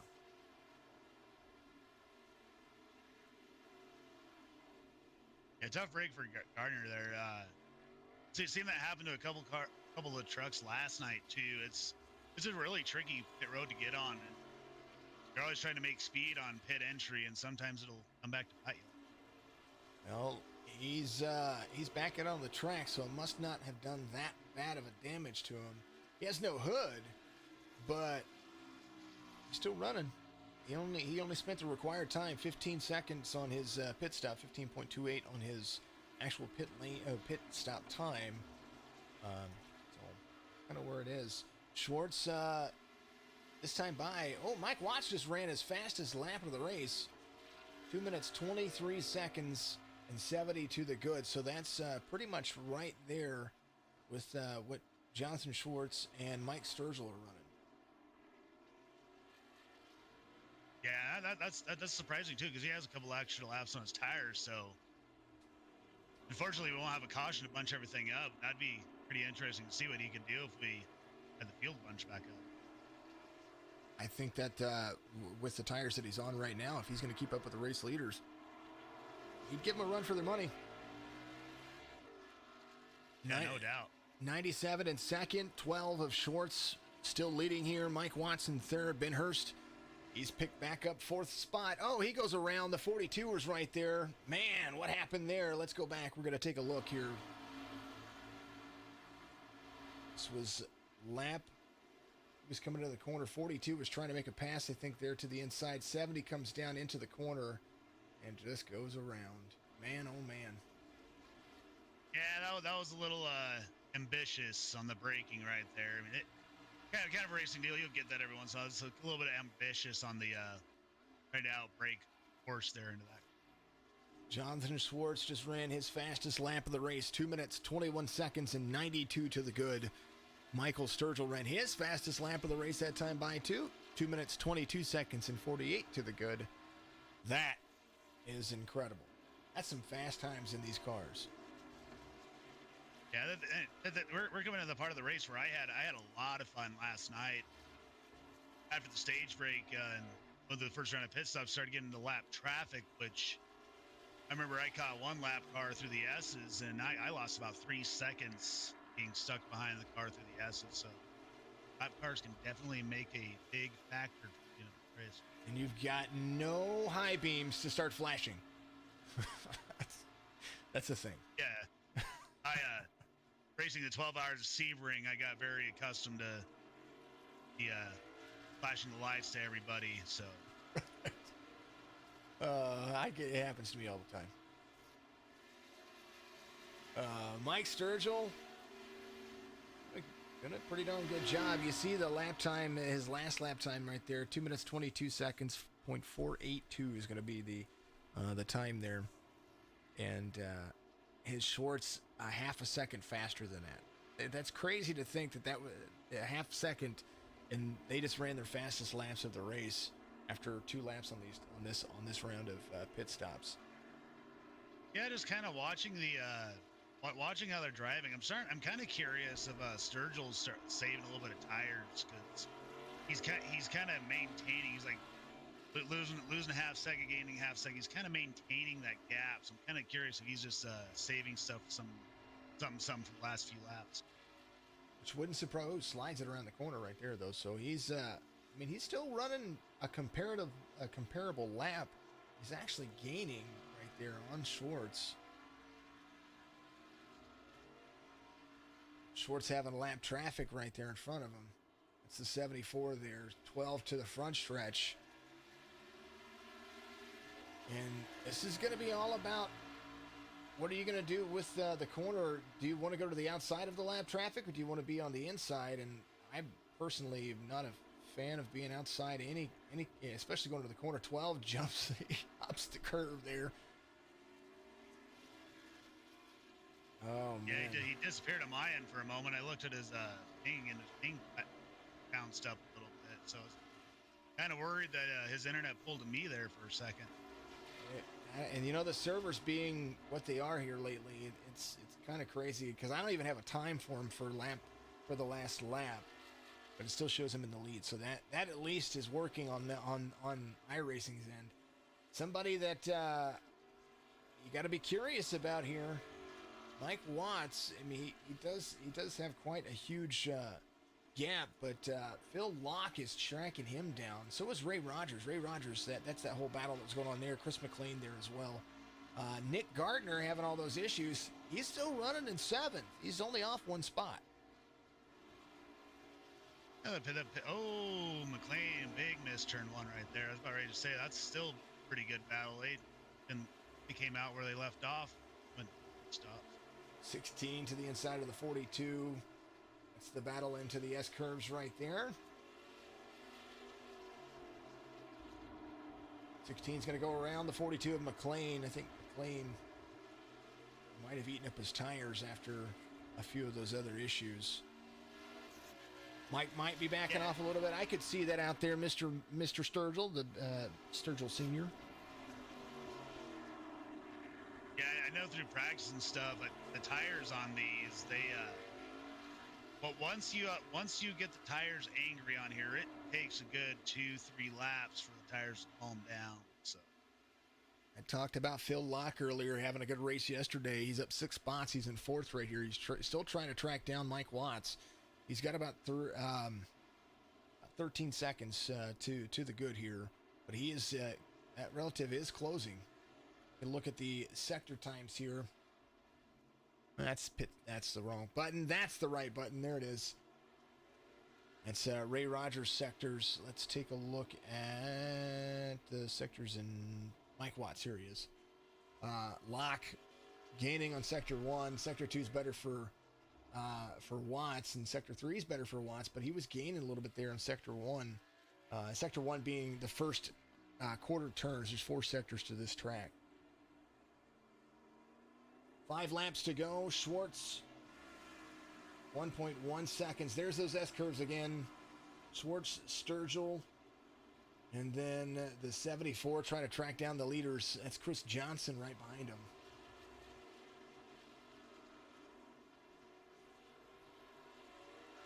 Tell you what, those Chris Johnson did a little spin in the S's there too. It's hard to maintain, and now you have no hood, so that actually adds to no downforce right there. So your splitter, your brakes and your splitter are doing all the work for you on the turns.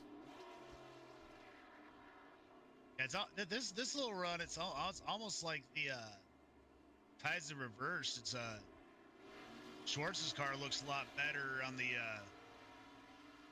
higher speed portions, like the first part of the track, and now Sergil's the one that looks like he's coming on through the tighter second half. That's what we had noticed. That's what I had noticed at the beginning of the race. Schwartz would pull away on the stretches, and that was his thing. I think the 97 being able to pick apart. There's Mahar going to the outside right there. I think the 97 is just able to watch what's going on in front of him. As he tries to. 97 a little bit wide on those on that 17-18 right there, a little bit wide there. It just seemed like he kind of approached that too heavy. Yeah, I do know. Looking at laps left here. Sturgill's saving stuff. I think it's time to use what he's saved. He's starting to fall off a little bit. Of course. Wide apexes, not being able to see him now. He's 2.5 seconds back. Might have to drop his hammer down and start going. Turn 20, front stretch. That's a good exit right there. That was a good exit. I saw the entrance right there, came across the rumble strips, and he had good acceleration through the corner. John's just going to have to hold on to it. Jonathan Schwartz has been riding all race, not really even pushing us, says Phil Racing out there. I mean, took a little. I can kind of see that he's starting to pull away now. I mean, that's just he's actually 3 seconds out in front of the field now. I think it's kind of amusing. Last night it was kind of the same story too. You had 2 cars kind of break away from the field, and through most of the race, you had the top 2 that were in the really tight battle, and they kind of broke away from the field. Kind of the Mercedes F1 style, just running away with it. Well, I think John and Mike have really started to hold their own. Let's go through and see where everybody's at here. Rich, you're with me, buddy. There's Vernon Bureau right there. He's in 20 at the 22. He's still got a clean car. Got a little bit of telephone pole issue in the back, but it's not bad. I think he's like, I'm just here to complete laps. That's all I'm doing. Dave Harden at 33. He's in 19th. The Wolf Racing driver. Still trying to push it there. Brad Lee. At least we got to watch him on this front. Something had to have happened yesterday. I meant to ask him, and I should have probably asked him, because he just came up turn 1 and it was like a full send. I don't know what happened there. Brad Williams, the 94, clean little race day for him as well. Just a little bit of front nose damage, not too bad, but he's running 17th. Chris Johnson off 5 from where He started in 16th. Joe Mahar off 3, but the 85, I think he's not, he's just wanting the day to be over. I can understand that. David Moore up 7 spots, started 21st, having a good clean race day, a little bit of right front damage right there, maybe just a little ding from getting into some contact. Up 7 spots, he's in 14th. Josh Peterson, the number 2. That's our modified.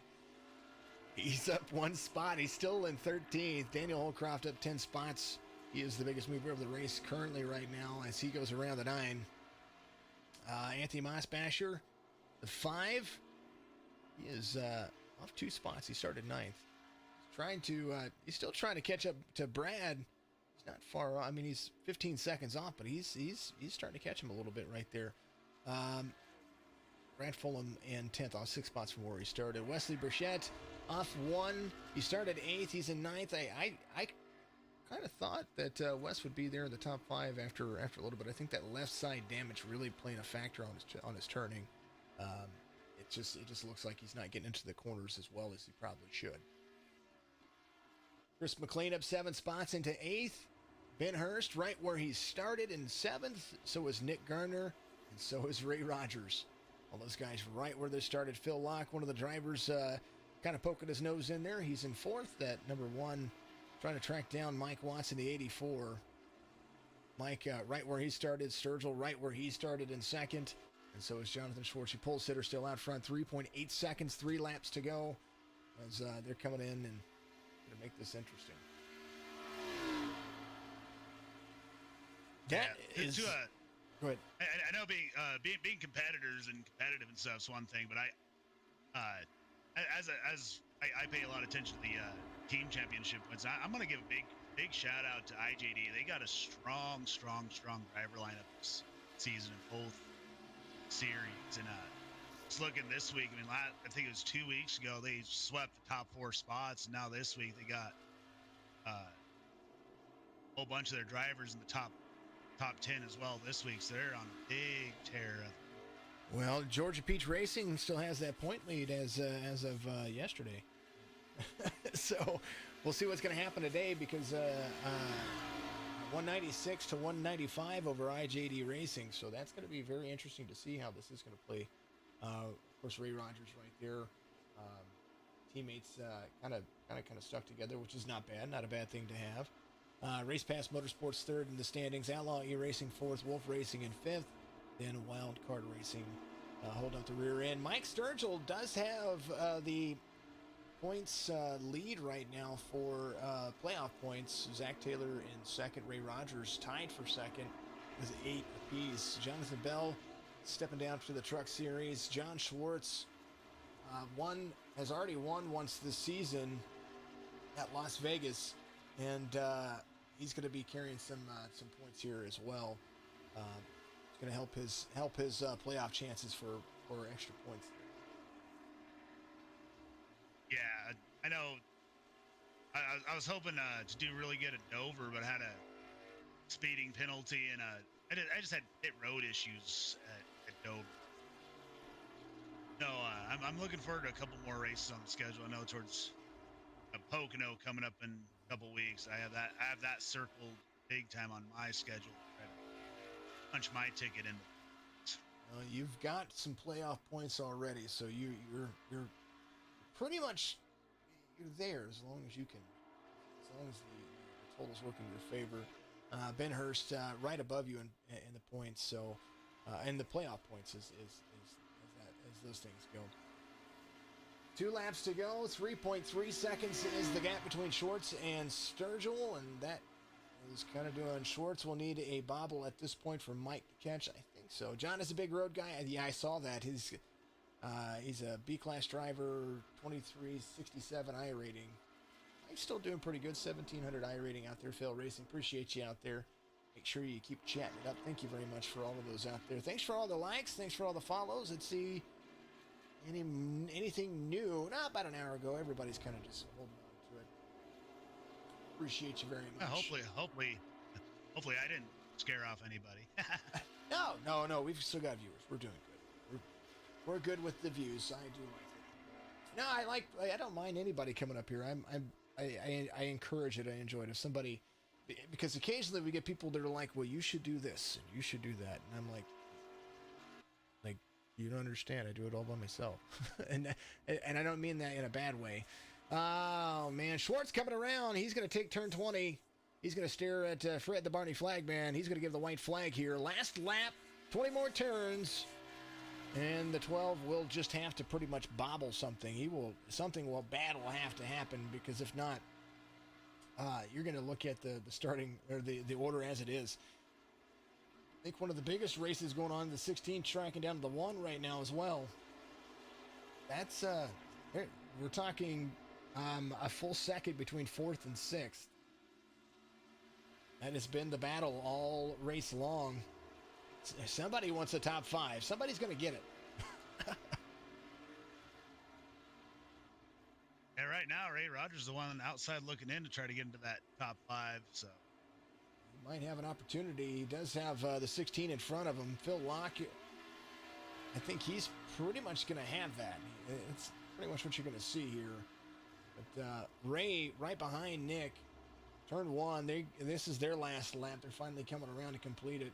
The 12 just, I don't know, he must have turned on the NOS, because he's pulled another second out over Sturgill. And Sturgill probably just trying to take it easy. Turn 11 for that driver.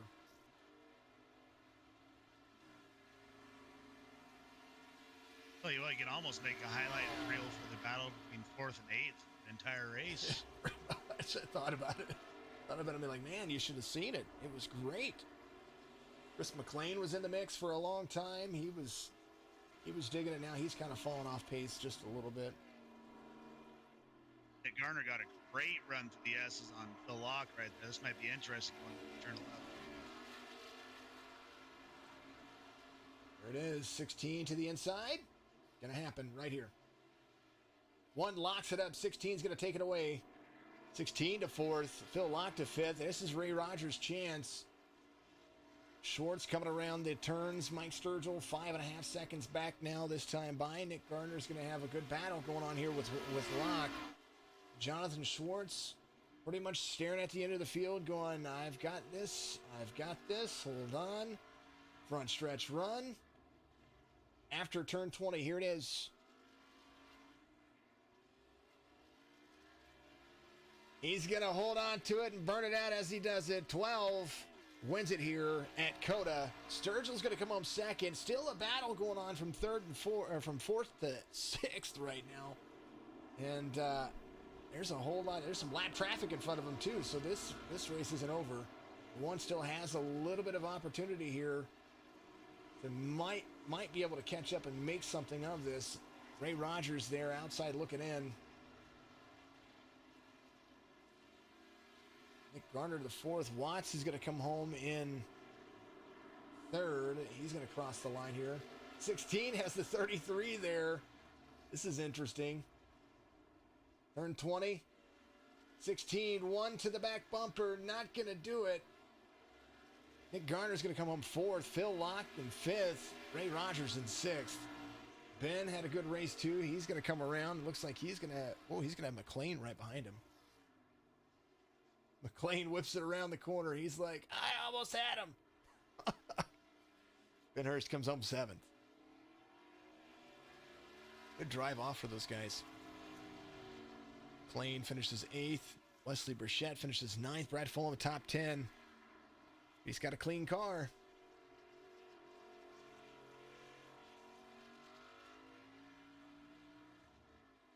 See, Burchett's still out there. He's still out there driving. I thought Wesley was going to have a top 5 today. Kind of thought about it. Good drive off for all the drivers. They're still finishing it. There's still racing going on, folks. There's David Moore still out there trying to complete his laps. Brad Fulham does come home 10th.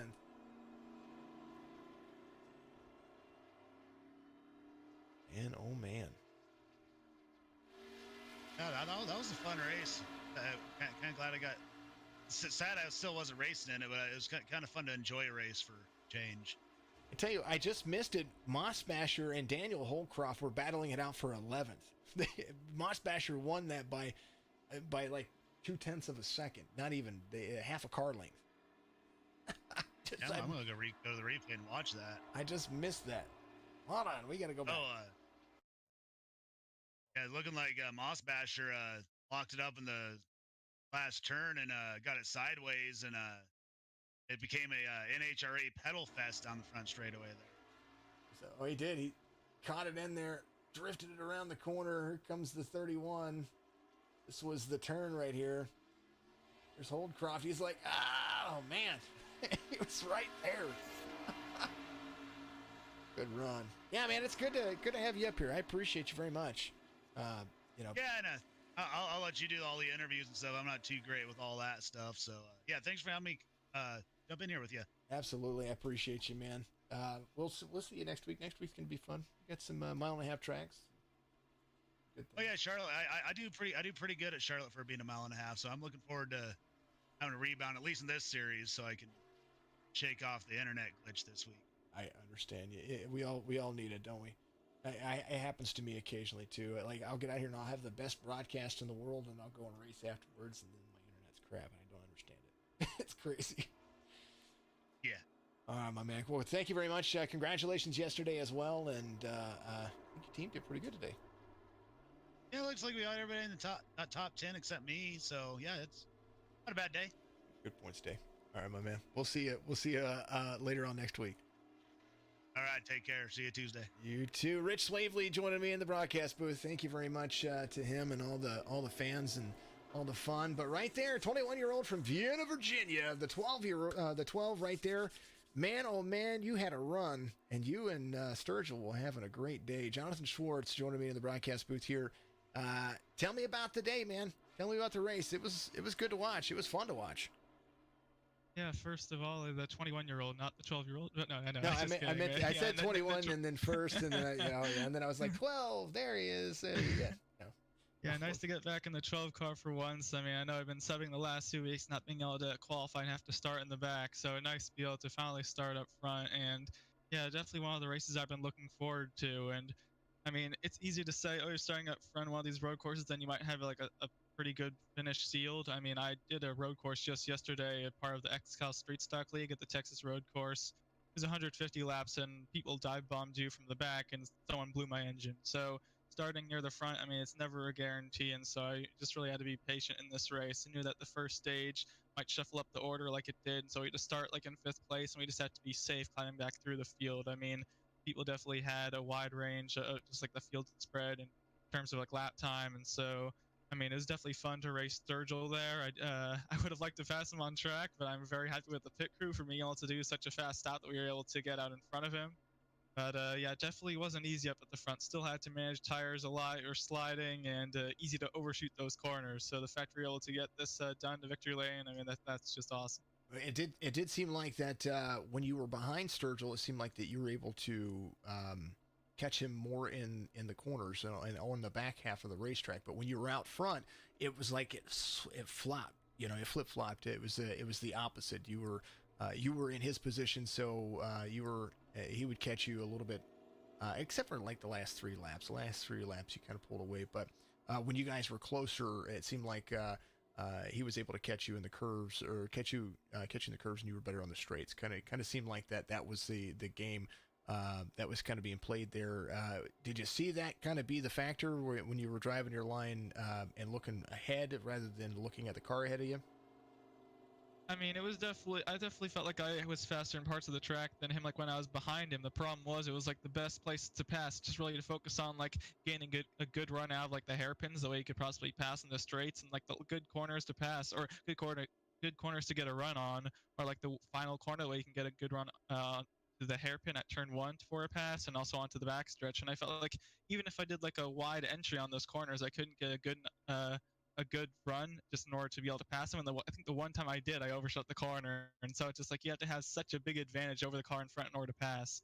And right. So it was just I still have to just give credit to Sturgill for being able to hang in there. And I mean, I felt like it was gonna be one of us, and I feel like luckily I was able to just get the edge on him today. But I've been different track, and I mean, you never know. So I feel like there'll definitely be some exciting battles throughout the future, and hopefully into the playoffs as well.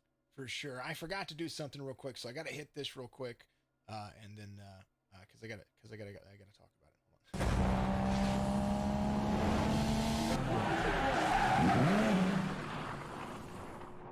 Congratulations to the winner from Pub Table Racers. My name is Warren Brissell. I've been in NASCAR for 20 plus years. Sitting next to me is... My name's Tim Packman. I'm involved in the short track industry and NASCAR for about 30 years. And we have a Facebook Live show every Tuesday night at 8 p.m. We're also on YouTube, Twitter. We have a website, pubtableracers.com. And we invite you to come check all that out. Apple Podcast also. Yep, we have all that too. And Warren, what's it like to be involved with this league? We're very proud to be involved with this league. Congratulations again. And congratulations to the winner as you pull into Pub Table Racers Victory Lane. Cheers.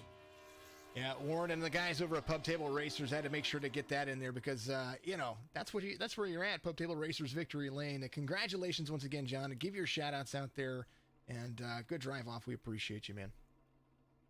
Once again, I just got to give a shout out to Signature Esports for the great commentary, and the Phoenix 7 Esports being on the hood, and hopefully they'll do well in the FIA Championships on GT Sport, as well as RS Boxes and a Big Ten Super Series, and I think that's about it. So once again, thank you guys, and hope to be able to come back in Victory Lane next week. Absolutely. I think Charlotte's next week. I think you guys are matched series again, so that's going to be a lot of fun for you.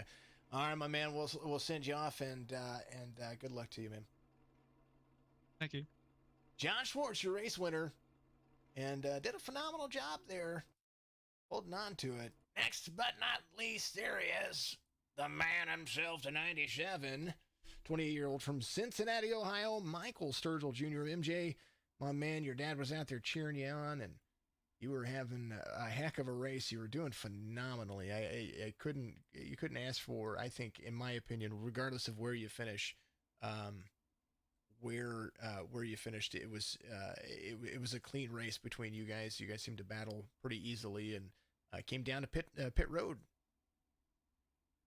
Yeah. On that restart after the stage, I knew that was my shot to try to get around him and use the slower cars that were on older tires kind of as a pick, and I wanted to see if I could keep him behind me, which I was fighting to do it, but I could.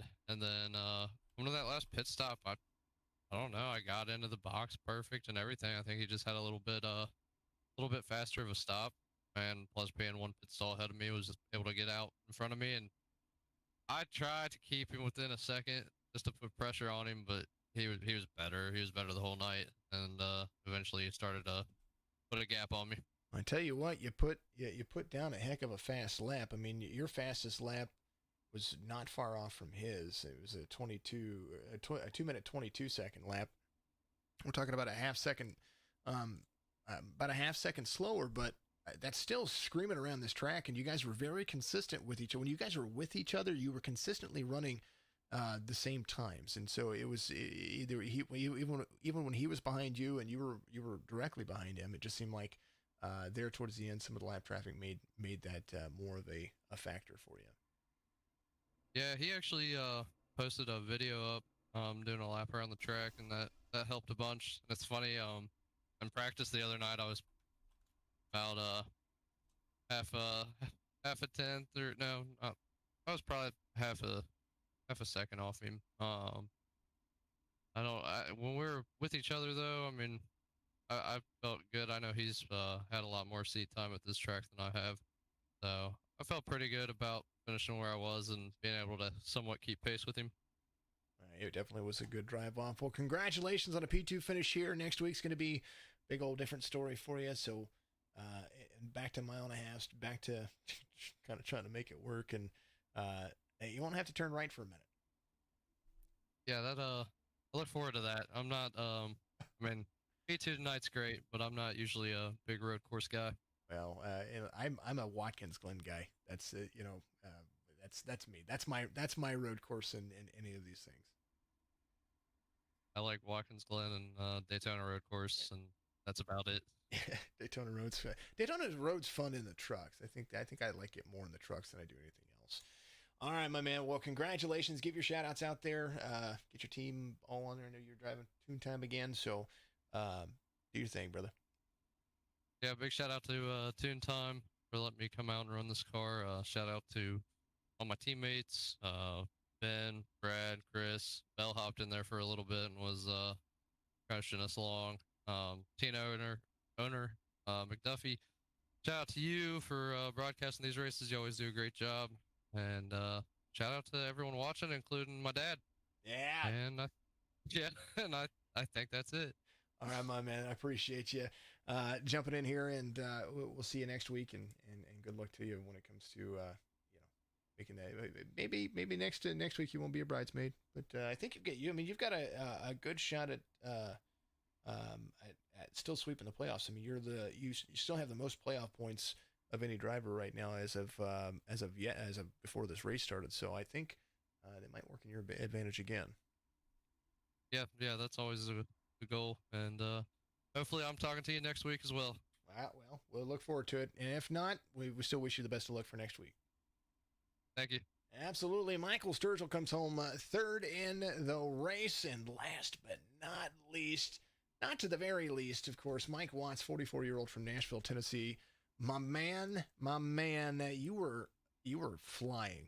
I mean flying. Your average lap time was right there at the same as Sturgill. Give it another 10 laps, I think you would have been there. Last. Nah, I disagree. Your line was similar. you were doing great, man. I think I just think when it came to and from my point of view as the commentator, as a race fan, there was a lot that stopped you from being right there with them. But you seemed to have it figured out, and it seemed like you were doing well enough to keep yourself away from Gardner and Locke. You guys battled it out for. Was it you, Gardner, Locke, Rogers, Hurst, McLean? You guys battled it out forever, and it was great to watch and see the competition. Once you got around them, it was like you were just pulling away from them. Yeah, it was really fun racing with these guys tonight. Everybody raced really good, and really respectable. I learned a lot last night in the truck race. Made a lot of mistakes last night, so I just wanted to kind of improve on that tonight and minimize the mistakes. I still hit a couple turtles, and that cost me some time, and then I lost some time in the pits. I think they had some trouble getting the wheels off. So got that taken care of. But yeah, just a really good truck prepared by Race Pass Motorsports. I got to give them a lot of thanks for letting me run for them this season. And yeah, I was in the Xfinity car. I was in the trucks last night. But yeah, so definitely, it was a good car. It was a fun race. Definitely fun out there with a good bunch of guys. It looked like it was fun. I don't envy you and where you were at because I'm not a road course guy except for Watkins. I was just telling the other guys that Watkins Glen's kind of my thing. I went out and ran some practice laps here as the test session, and what you guys were doing. It seemed like that was going to be the passing zones were going to be more straightaway, but I was watching you. You were able to take the outside lane with a few of the drivers between Rich Swaveley and I. We were sitting. Rich kind of jumped in and helped me out here after he had an internet issue. We were watching you, and you were able to make passes in the curves on what would be the outside apexes of the curves of the turns. I've been fortunate enough to do a lot of different forms of racing, and road course racing is probably something I'm a little bit better at than oval. Still working on my oval game, but I really just enjoy the physics of racing itself.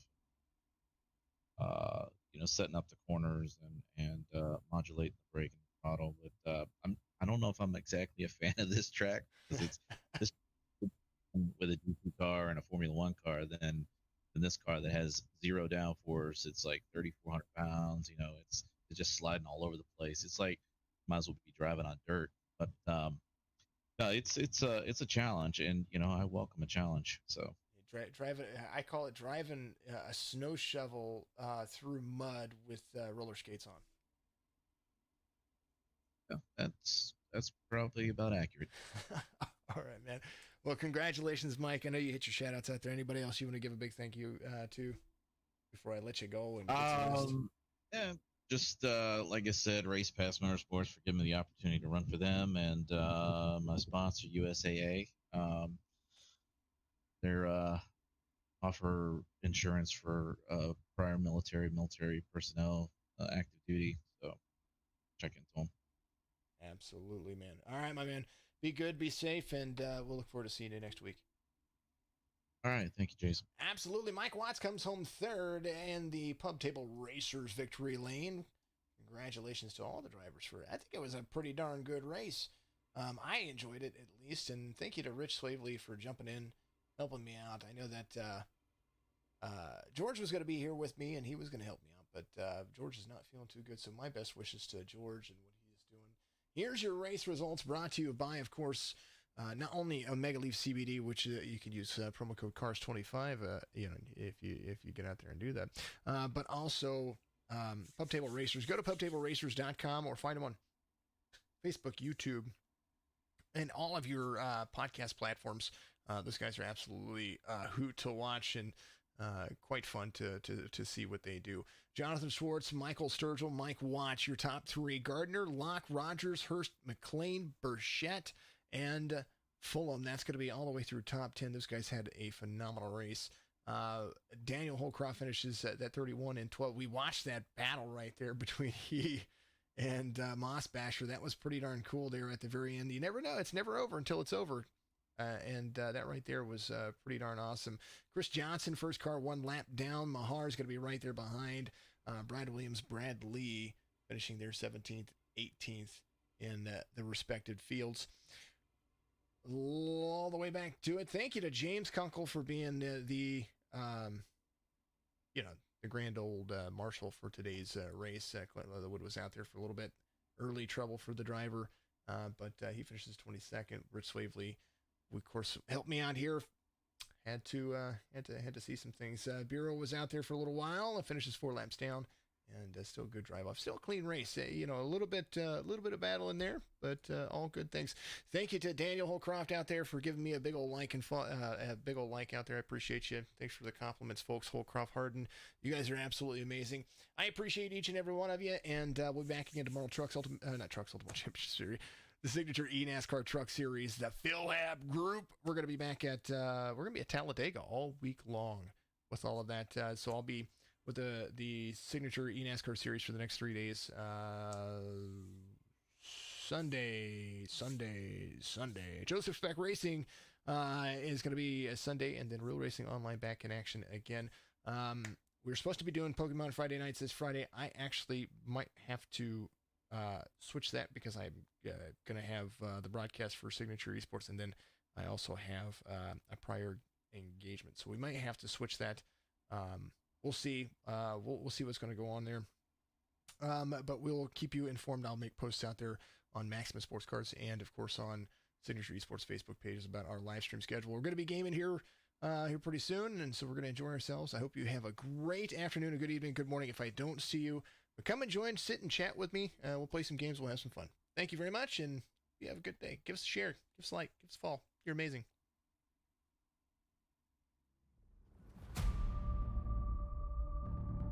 They need the white flag.